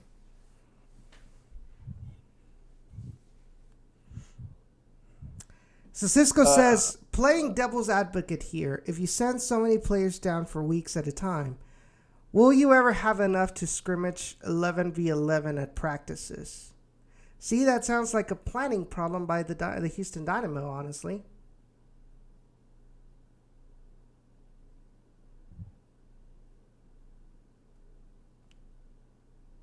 And you don't always need to scrimmage 11v11 at practice. You don't. You really, really don't. That shouldn't be your priority. Yeah, shouldn't even be close to the priority. You could get positional training and drills and things like that don't require an 11v11 at practice. Hey guys, there's a bunch of you watching right now. Do us a favor, like the video, share the video, subscribe to the channel, do all the good stuff. We appreciate it. And the Discord is open for if you guys want to give us your thoughts. Yeah, so instead of doing phone lines, now what you do is you join our Discord server, which we shared the link earlier. I'm sure Edson can share it again. Join our Discord, hop into the waiting room, and then we'll pull you in. We'll pull you into the on-air room so that you can talk and be live on the show. Yes, that goes for you, Callow. Ow! Callow says, when it comes to 11v11 at practices, the academy is closer than RGV. He says there's 4 colleges around and several high schools. There are ways if your intent is to have an 11v11 every week. There are ways to have an 11v11. It doesn't have to be against your own players. And I agree with him. I think that's a absolutely good point. And right now, that high school thing, better than our players are playing right now. So just saying, if nothing else, if they played better than high school, at least they would gain some confidence about it, right?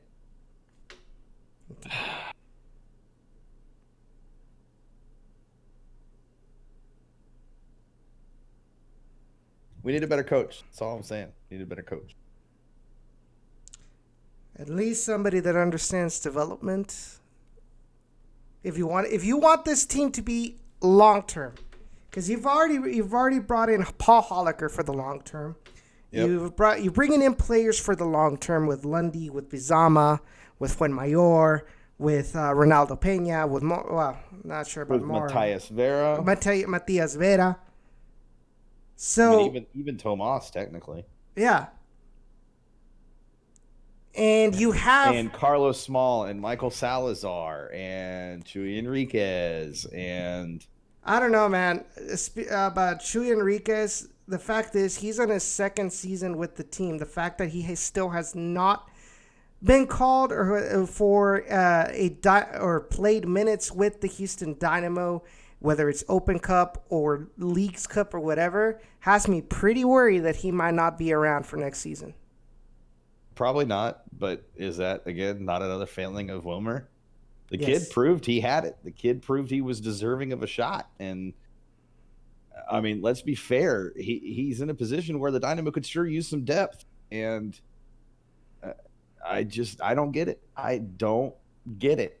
He's got to be better than trotting Tommy Mack out there week after week, for the love of God. He's got to be better than that. Mm-hmm. In familiarity, I mean, he's got the familiarity with Michael Salazar, at the very least. Frustrations I have with him. You know what the worst part is that the way Wilmer is handling things with the Dynamo with his death. You know, when Michael Salazar left RGV. When he got signed, there was a beautiful connection between him and Chuy, him and Camilo, or him and Wilmer Jr. That, plays were starting to click as if by nature already. Like they knew what they were gonna do, and they already had an idea on where to pass the ball because he knew that his teammate was gonna be there, And he's gone Michael Salazar is up with the Dynamo. He's not getting a lot of minutes. He's being put in a position completely different than what he's been playing before, which is, he's a striker. They're playing him as a winger. He comes back with RGV this past weekend, and Michael Salazar looked lost out there. Some plays that pre-Dynamo would come out perfectly between Chuy and him. Like there was confusion between the two because none of them, for some reason, knew how each other played anymore, and it affected the team negatively.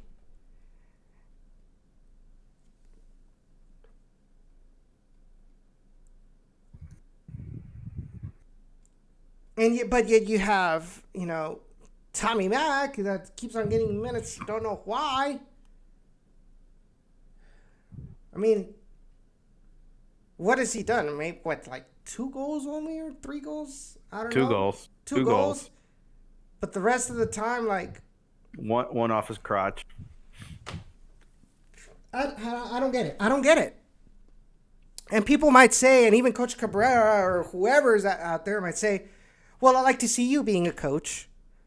See, I would love to, but guess what? Coaching licenses are too damn expensive in U.S. soccer, and I have my own job to worry about right now.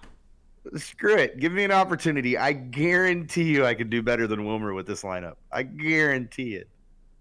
I mean, that's my thing. I look at what Wilmer's done, and I'm like, no, there's better. There is absolutely better. I could pull just about I could stick just about anybody from our chat as coach, and they would do a better job than Wilmer right now. They just would. And that's my problem. Wilmer's supposed to be a professional soccer coach, and I feel like the guy is clueless and oblivious about how to coach. I think with Chivas USA, he was coach, and that's all he did. And I feel like here with the Dynamo, he's expected to be manager and coach, not general manager from the aspect of bringing players in. But I feel like he's been tasked with being manager of personalities, egos, manager of personnel, that kind of thing. And then I feel like he's also being charged with managing the team day to day. And I feel like he just can't figure out how to marry those things. And he's just, it's just so bad. It's just so bad, Edson, so bad. Like, I need to go get a drink. It's so bad. Like, alcohol drink. It's so bad. Kalo says, okay, so let's see. David said the guy in front of me was quiet all game, and when Tommy Mack came on, he lost his shit. Yeah, he wasn't the only one, I promise you. Kalo says at the same time, you could shrink the confines of the field and play 7 or 8 aside and have a really good scrimmage with your 18. Kalo says, I bet you I could be a better coach than Wilmer. You might see Lundy at left wing, though. I wouldn't hate that. Mark says, I'll throw my name in the hat for next manager. We started a trend. David says, I would not be better. I'd play a 1-1-8. Yeah, that would be a special formation, to say the least. Especially since 2 of your best players are center backs and you're playing them out of position. But hey, you do you, David. I'm just kidding. I mean, it's not just about formation. I don't think this is the wrong formation. I think the problem is this is the wrong coach. And it's clear that players come into the match and they don't know what they're supposed to be doing exactly. And players in the match, we've talked about this. There's no change in tactics during the match. And teams know that. Teams have picked up on that. And Seattle was the best example of this. They came in and they played the first half kind of quiet and sat back and just kind of absorbed the pressure. And sure, the Dynamo got their goal. But then Seattle came right back in the second half and played a far better second half because they had conserved their energy. They knew exactly what they needed to do. And I felt like our players don't know exactly what they need to do. And it's just a struggle. It's a struggle for them. It's a struggle for us. And, something's got to give. And I know it's going to give soon, but man, the end of the season can't come quick enough. That's all I'm going to say about that. So Edson, while we're thinking about it, talking about it, not really talking about it, but actually talking about it, what are we looking at for RGV Express for later this week for Down in the Valley? So we'll be talking tomorrow. We will be talking about this past match against Reno 1868. We'll look at the positives in this match. We'll obviously look at the negatives of this match, which there are a lot. We are going to drill the points that while these past few episodes we keep on talking about the Dynamo's influence, fault, whatever you want to call it, and why this RGV have struggled to get results lately. It's not the only factor, and we'll talk about that tomorrow as well.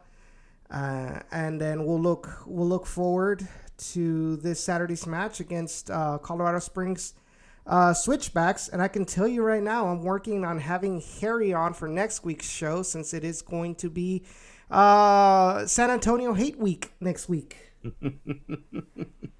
So Harry's not even in chat to rag on him right now. I know, dang. But he doesn't know yet. I will be getting in contact. He doesn't know yet? No, I will be getting in contact with him. That's my intention to have it on. So Harry, when you're watching this or listening back to this later, just know that apparently you're going to be on Down in the Valley this week. Yeah, and it's not a question. It's more of you're coming on whether you want to or not. No, I'm just kidding.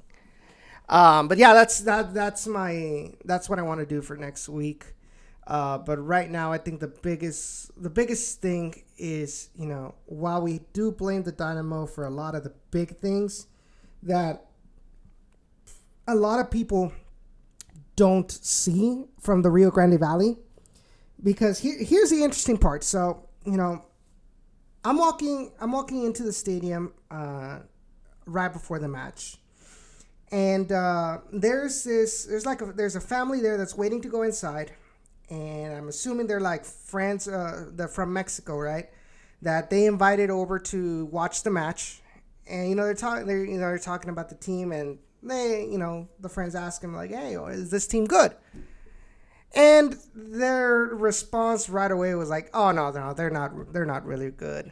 And I'm just thinking, man, if you only knew why this team was not good, because nobody talks about this in the Valley. Media doesn't cover it. It's right now. It's only us that kind of mention it, but our audience is so small that it's not something that will propagate, so that people can be informed. We're trying our best, but it is pretty difficult. But all that, even though you don't see that how the Dynamo influences, because some people don't even understand that the Dynamo, the MLS team, has a huge influence on the day-to-day activities that happens on the field, the technical aspect of the game. At the end of the day, there are some things that the team has failed to do. Especially our attackers. There are things that they have failed to do that have also, not allowed us to get the win going up against teams like Phoenix, going up against teams like Reno, who on paper and how their performance was before their match against the Toros, everybody would assume that they would completely annihilate the Toros. But at the end of the day, if you look at the match from Saturday night, the Toros were completely dominant, on Reno 1868. Reno was scared, even though they had the lead. Like, they were scared. They were forced back into their box. Toros had 2 shots hit the post. They had a lot of opportunities, a lot of blocked shots. But at the end of the day, it wasn't enough. And I know they try hard, but the technical ability of their crossing has been very subpar these past couple of games.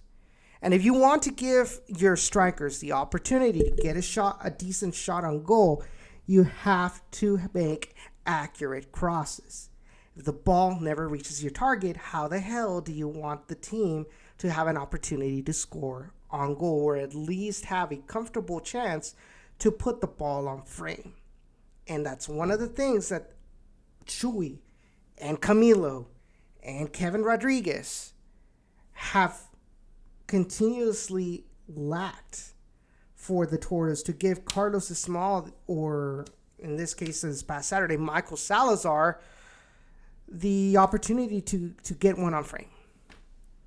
And we'll go more in depth on it tomorrow, between me, Jacob, probably Cesar, and maybe even Ray.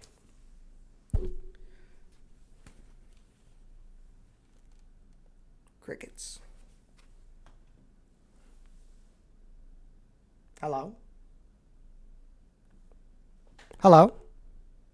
So going into, so let's take a look at the chat. I agree. Memo is a 10 with Kyoto and Elise on a wing, and Morrow is a 9. Honestly, I would like to see that. There's something different, and I think Tomas needs to understand that his position on the field is not guaranteed. He needs some sort of competition in that position, and right now I don't think we have anybody that can really compete with Tomas Martinez to kind of push him to do better. Mark Segovia says, Memo ain't scared to shoot from outside the NT, so he's good as a 10. Yeah, I agree with that. Tomas has really been a letdown. He was the chosen one, our Argentine savior, but nothing. SMH, can we bring back Lionel Miranda? No, David. It seems it's good so far. Carlos says, is Carlos small?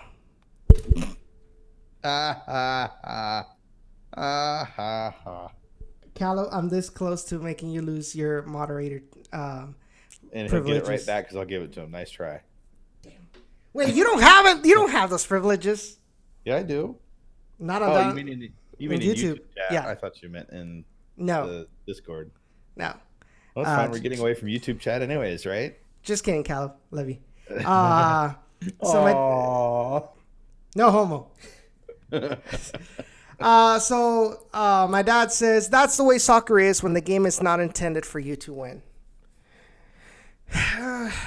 But I still feel that more could have been done on Saturday by the Toros.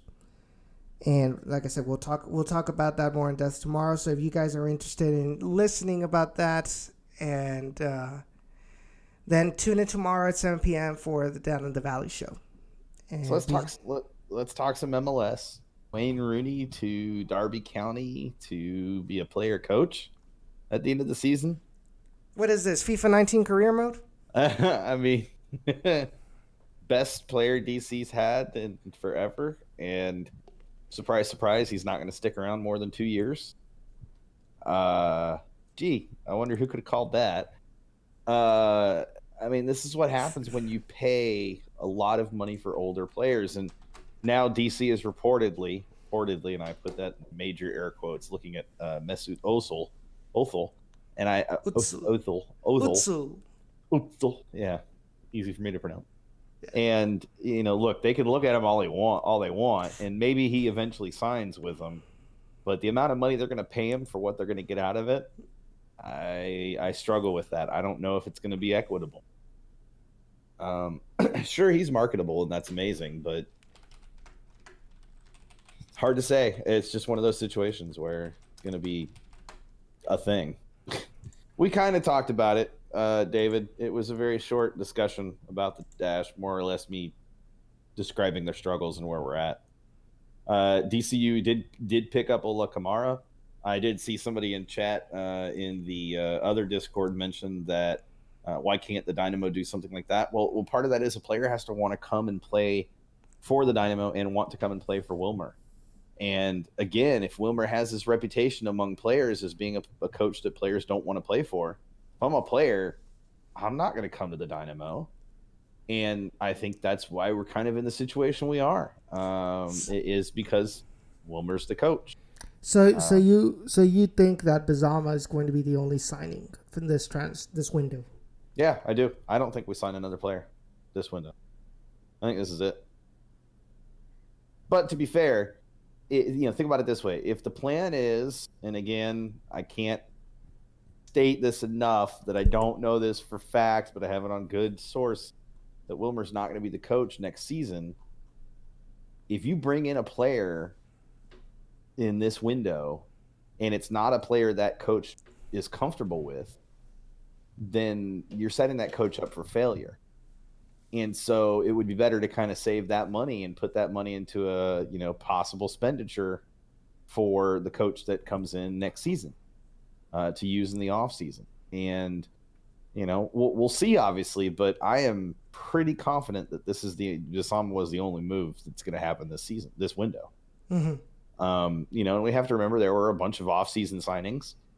Minor, Kiki, Vera. Duval. Duval was a trade, not a signing. Well, There's a difference. Okay. Hairston, McNamara, et cetera, et cetera. And Sergio says window closes tomorrow. Yeah, but the roster freezes on August 30th? Yeah. And again, that's the window by which deals going out have to be made, mm-hmm. Players going out, not the window by which players coming in has to be completed by. It's a really weird thing when it comes to transfer windows. Hmm. Mark says, as an Arsenal fan, let's send him to DC. We need the money to buy CVs. Carlos says Grealish confirmed. Yeah, you've been saying that for like 7 months now. I would, in 12 years. Yeah, there we go. that clarification. Thanks, Callo. All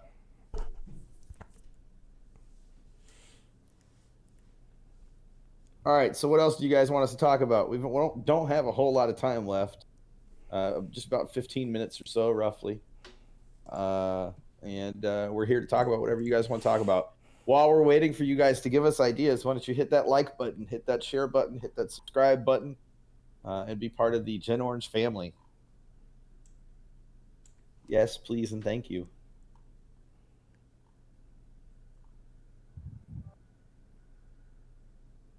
Mark says MLS always trying to be special. He ain't wrong. Always got to do things difficult and different. Atlanta United beat Orlando City in the U.S. Open Cup quarters to go to the semis. Congrats, Atlanta. Have fun with that.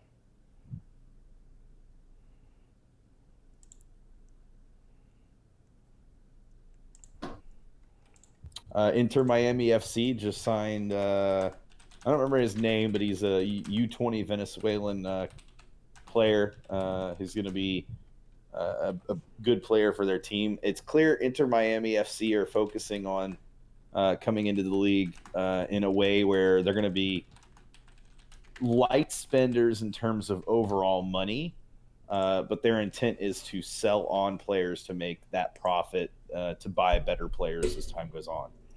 A la technically the Dynamo. Atlanta is hosting the final on the 27th. Thank you, Daniel. Referring to U.S. Open Cup. Mm-hmm. Oh, that was for a trip to the final? That's cool.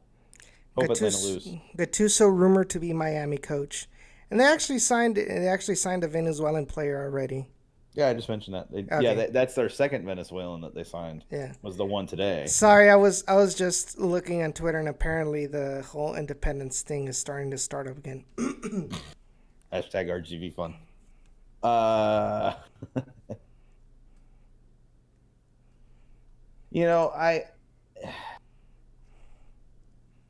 Again, I think part of the hesitation from our ownership to spend money right now is tied to if there is an intent to show Wilmer the door at the end of the season, you got to be careful who you bring in. And they're going to be much better off spending that money in the offseason transfer window with a coach coming in who gets to pick the players that they want to pick than to spend it now and force the coach to work with those players.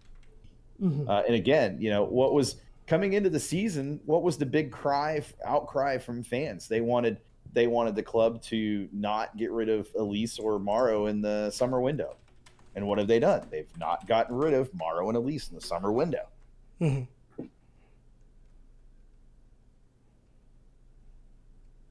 Now, I think it's perfectly possible, depending on how Elise finishes out the season, that his value may have declined enough that we keep him another season. Mark says Diego Maradona is next Dynamo coach. No, absolutely not. Never. If I wanted a coach who smoked crack, I'd never go there. Gotta keep it PG, my friend. I stopped. I know. I was just gonna say if I wanted a coach who smoked crack, I'd just call up Eric Winalda. Ouch. That might be the one coach that I would not want to see take over for Wilma. For Wilma. That's my new name. Fire Wilma. Oh man. This is what happens, guys, when you don't give us topics to talk about. Can you please explain how to get supporters season tickets? So Daniel, I'm glad you asked that question. So in short, you have to call your ticket rep. If you don't have a ticket rep, call the Dynamo front office or Dynamo ticket office and tell them you're interested in season tickets. They'll help you and tell them you want them in the supporter section. You're going to pay $35 for the entire season for the right to buy either season tickets in the supporter section or to buy individual game tickets in the supporter section up to 4 seats. And then you pay the season ticket holder price for those supporter section tickets. I can tell you those tickets with the fee plus processing and the season ticket, it's going to run you roughly $335 to $350, depending on how when you purchase. Actually, it's probably closer to $350 to $375. But that's 17 matches a season, for the season in the supporter section. That comes out to be a little less than $20 a match. Actually, it comes out like $15 a match in the supporter section.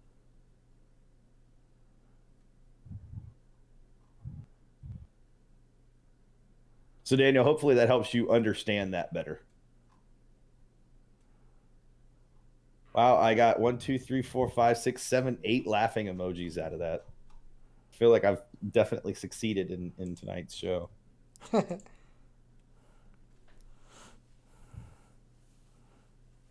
Sergio says, but I think you have to do one or the other, bring in help to support Elise and Manotas to win now, or sell them and use the money next season. Yes and no. If you didn't get an offer for the amount that you feel that their value, that they're worth, I do think you have to be careful to not just sell them on. And I think you gotta give them, if they're your marquee players, you gotta give them the opportunity. If there's a new coach that will be brought in next season, give them the opportunity for the new coach to kind of give them the go ahead to keep on using them. Because if you're automatically going to assume that the next coach is not going to want them, then I don't know. I say keep them. And let the new coach, handle that decision. If the exactly, new coach, and I feel like that's the strategy that's probably being employed, is the fact that they know that Elise and Morrow can be cornerstones of the franchise long term, and Morrow's already said he wants to continue playing here.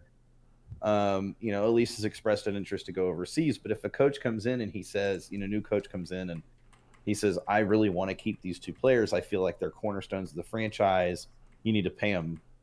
I mean, they're already paying Elise a pretty decent amount. They're paying Morrow a lot. If they up that amount they're paying to Elise, I bet he sticks around.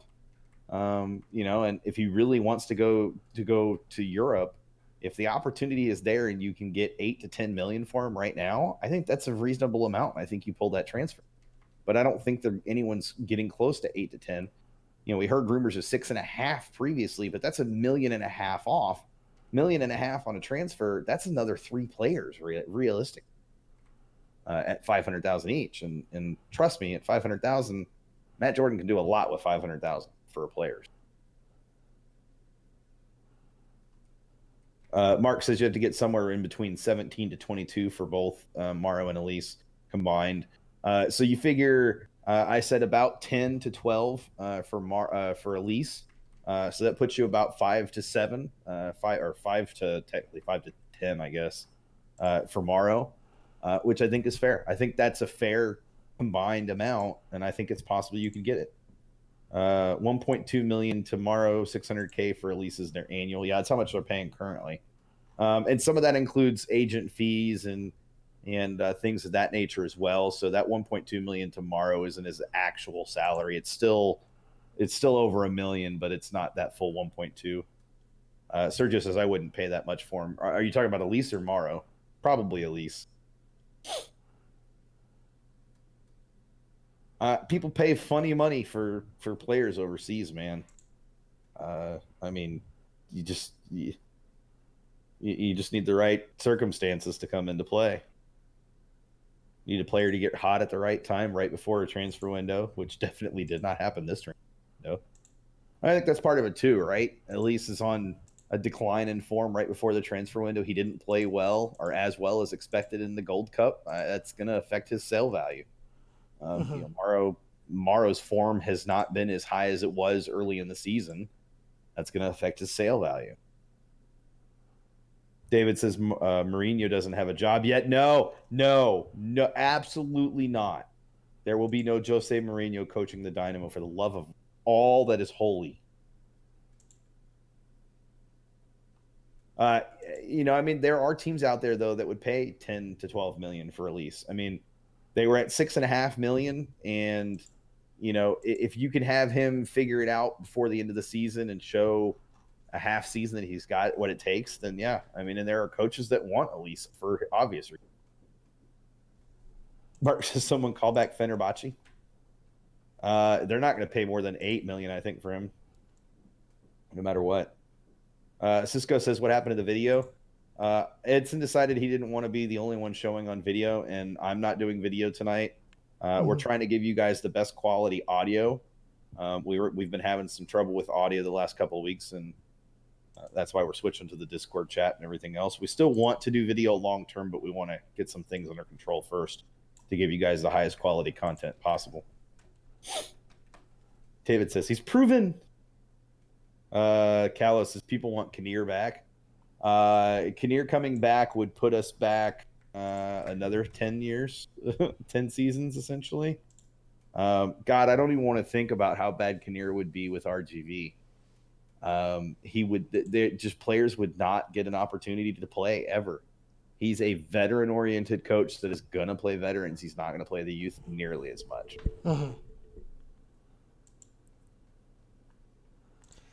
Cisco says, do teams want a player who misses every other match?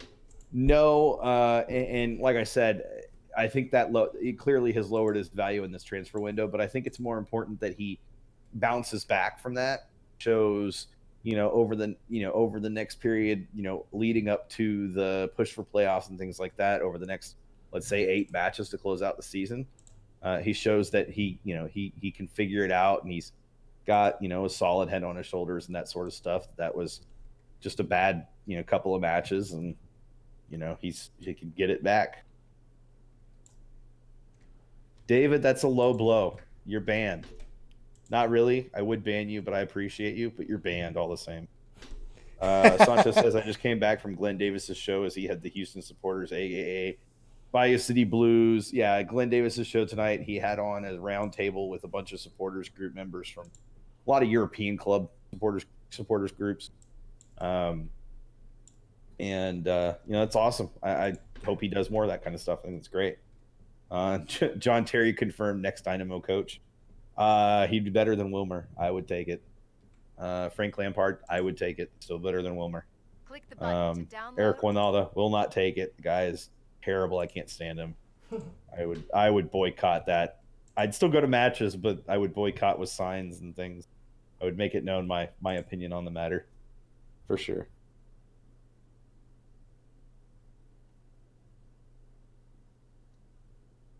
So to explain the switch from YouTube chat to Discord chat, the reason we want to start doing the Discord chat is because if we are going to have the voice in Discord chat, we'd like to just use one location for both voice and text. So that's kind of the long-term plan. We obviously know it's going to take a while to get there. The other advantage is that gives you guys a place that you can chat during the week as well, talking about the show. And if someone has something that they're listening to the show after the fact and they want to talk about something, they can talk about it in the chat. 3 out of 4 of them said that to improve attendance is to create atmosphere. One said he didn't like the drummers, and someone said that there's no hope. Yeah, that sounds about right. Dave says Terry gone in 2 years, the true Chelsea way. Cisco says supporters of teams you've never seen play live. I've seen Bayern Munich and Real Madrid play live, and that was actually a lot of fun. By the way, that match was pretty awesome. Mark says he called into Glenn's show today, frustrated with team. I get that. Santos says, I wish Glenn gave them more time, but I just don't get what they even mean by that. Yeah, that's interesting. I think it's funny too, because they're on Glenn's show talking about how to improve the Dynamo atmosphere, and then I have to wonder and I have to question, what are they actively doing themselves to help with the atmosphere? It's easy for them to harp on it, but then are they actively engaged enough to be part of the atmosphere and to improve it? I think the answer to that is probably no. You might have a couple of them that are involved, but most of them, I bet, are they're busy with their own stuff. And so it's easy to be judgmental about those kinds of things when you're not actively there in it.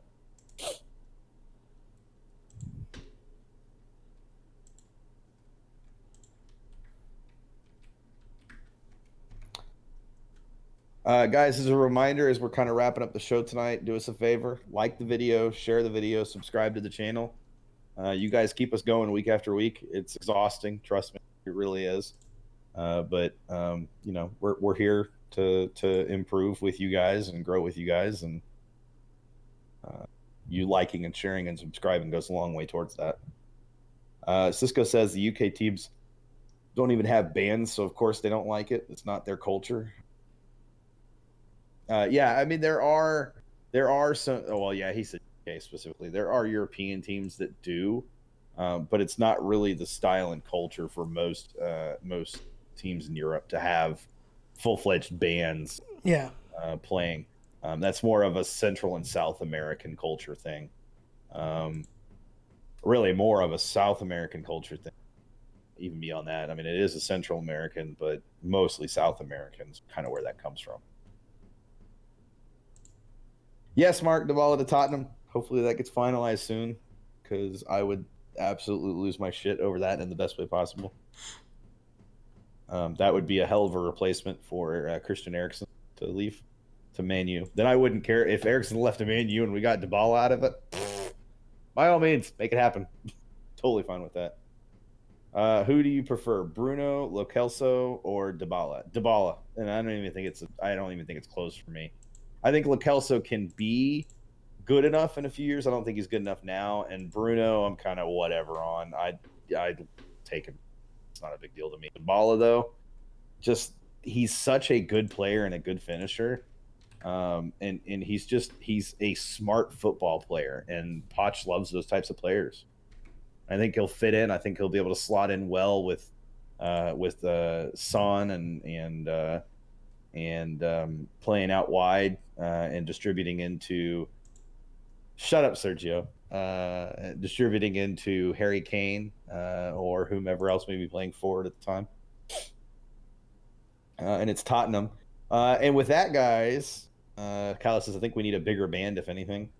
I think most of your EV guys and your EV band guys would definitely agree with you. I think the struggle is recruiting, and you know, they've done everything they can, but you know, people have to put in the time and the effort for it and have to show up to practices and things like that. And that's no small ask of anybody. And you know, it's easy to say it. It's a lot harder to see it, you know, to put it into action yourself and see it done. Who's ready for Yankee Stadium football on Thursday? I mean, at least our guys don't have to run very far. It's not a very big pitch, right? So they should be rested for Saturday as well. Sunday. This match is on Sunday, I think, this week. Isn't it? Sunday match this week?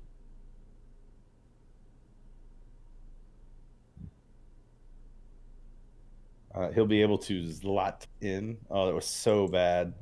David says, with Dybala, Tottenham is going to apply so much pressure this season. I mean, they were already typically a high-pressure team most of the match. Now they're just going to amplify that, I think, even more. Cisco says it is a huge commitment, and trust me, you guys got to listen when Cisco says that. He knows now. He's been in the band plenty long enough at this point to say it for sure. Callis says they don't want accordions. Brian says he's practicing trumpet and trombone. I'm sure that will come in handy, Brian, at some point soon. With that said, Edson, did you just completely drop off, or? No, I'm here. Oh, okay. You're just letting me ramble on? I mean, I appreciate it. I love listening to my own voice. I really don't. Thursday and Sunday, yeah. So, reminder, guys, the Dynamo match is Thursday night, not Wednesday night, like has been touted by a few people this week, myself included, until I corrected myself. Thursday night, I will let you guys know that that a few of us will be hitting up two-a-days at Beltway 8 West and Pearland Parkway / Monroe Boulevard on the south side. So if you guys live on the south side, come join us. I know Santos is going to try to make it out. I know Jeff and Sergio are going to try to make it out as well. Sergio may be a little late. Also, little plug, it's steak night there. So we will be enjoying high-quality food and enjoying the Dynamo match, regardless of how that match goes. I know there are some on the north side, so maybe, Edson, you could look into some of those. But yeah, plenty of watch party stuff going on this week. Yeah, let's I guess we got time. Well, we don't have time technically. We're going to have time because I'm going to make it. Let's do this, guys.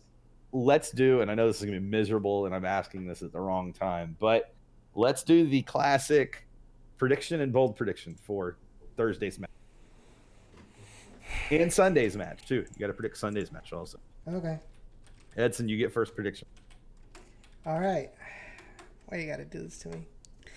All right. Thursday's match. NYCFC versus Houston Dynamo. 1-1 for that match. That's my regular prediction. Okay. We'll do bold predictions after regular predictions. So regular prediction for Sunday's match against the Rapids. No. That's not the Rapids. Who do they play on Sunday? Philly. That's right. It's Philly on Sunday, and that's also an away match. 4-1 Philly. And I'm not going to hear the end of it from Justin. Oh, man. Okay. So for me, NYCFC, I'm going to go and say, you know what? I'm feeling confident about this. I'm going to say 2-1 Dynamo. NYCFC loses on home turf. Sunday's match in Philly. What'd you say? 4-1? Yes. Philly. I'm going to say 6-1 Philly. And that's your regular prediction? That's my regular prediction. Holy crap! I thought I was. I thought Philly is riding a wave right now. And the way the Dynamo have been playing lately, there's just no way. We will lose the combined score of 10-2. All right, bold prediction, Edson. I'm gonna have to read some. All right, my bold prediction for NYCFC. 3-1 Dynamo, with Kevin Garcia scoring a goal. Oh, okay then. My bold prediction for Philly.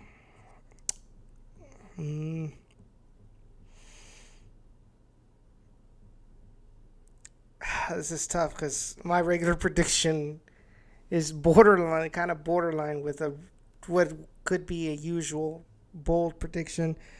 But I'm going to have to go bold prediction 0-0 draw in Chester. All right, bold prediction for Thursday's match against NYC FC. Kiki Struna gets a red card in the 75th minute, which is what leads to NYC FC getting that their lone goal. And they apply pressure but aren't able to seal it to level the score again, thank God. And then Sunday's match then with Kiki out, that explains why I'm going 6-1 Philly. So that's the bold prediction, is the red card, which leads to just the absolute dismantling of the Dynamo on Sunday. But, hey, it's a fair prediction for that kind of bold prediction.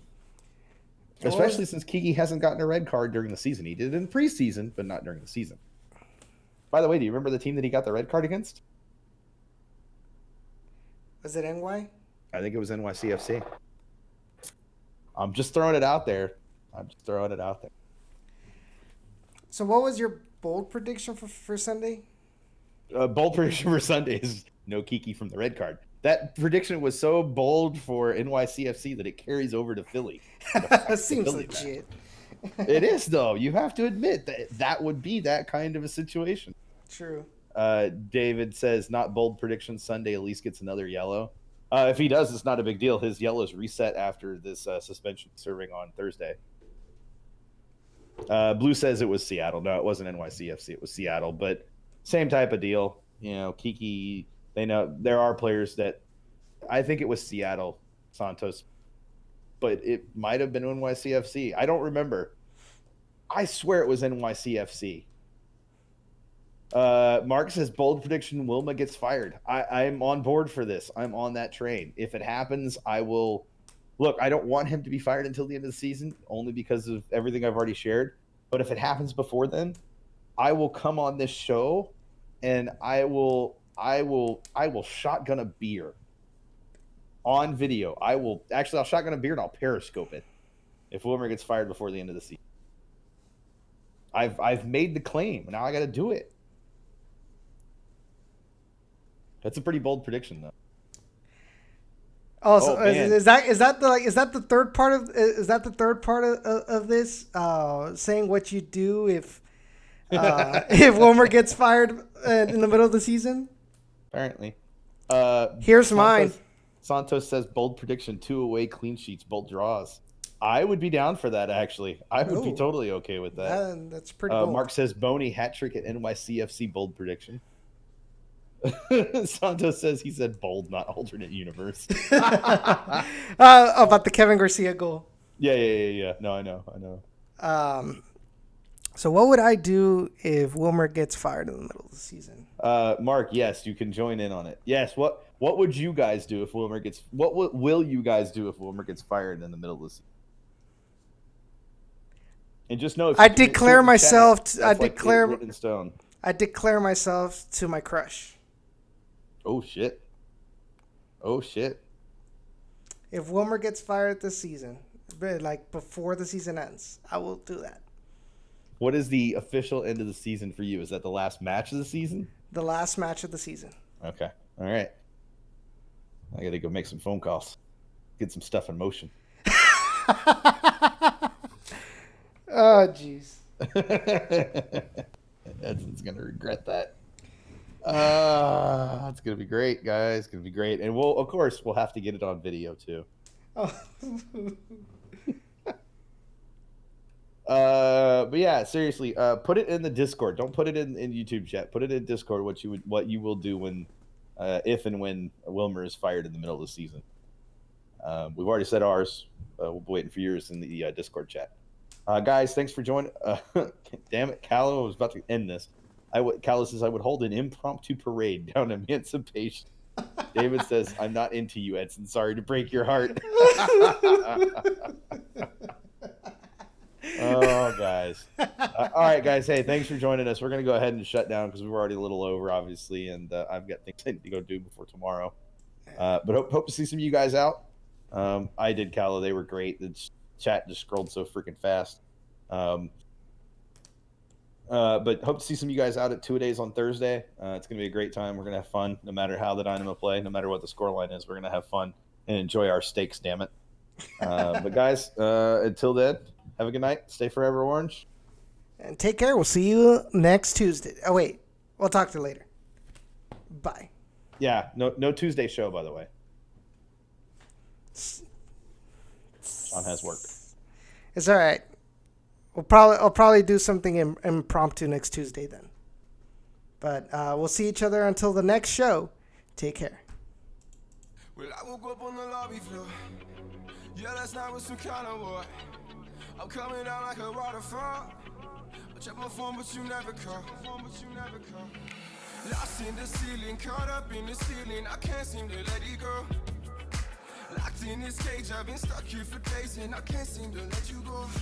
You pull me up and I put you down. You gave me love, then I stole your crown. You let me in, then I pushed you out. Pushed you out.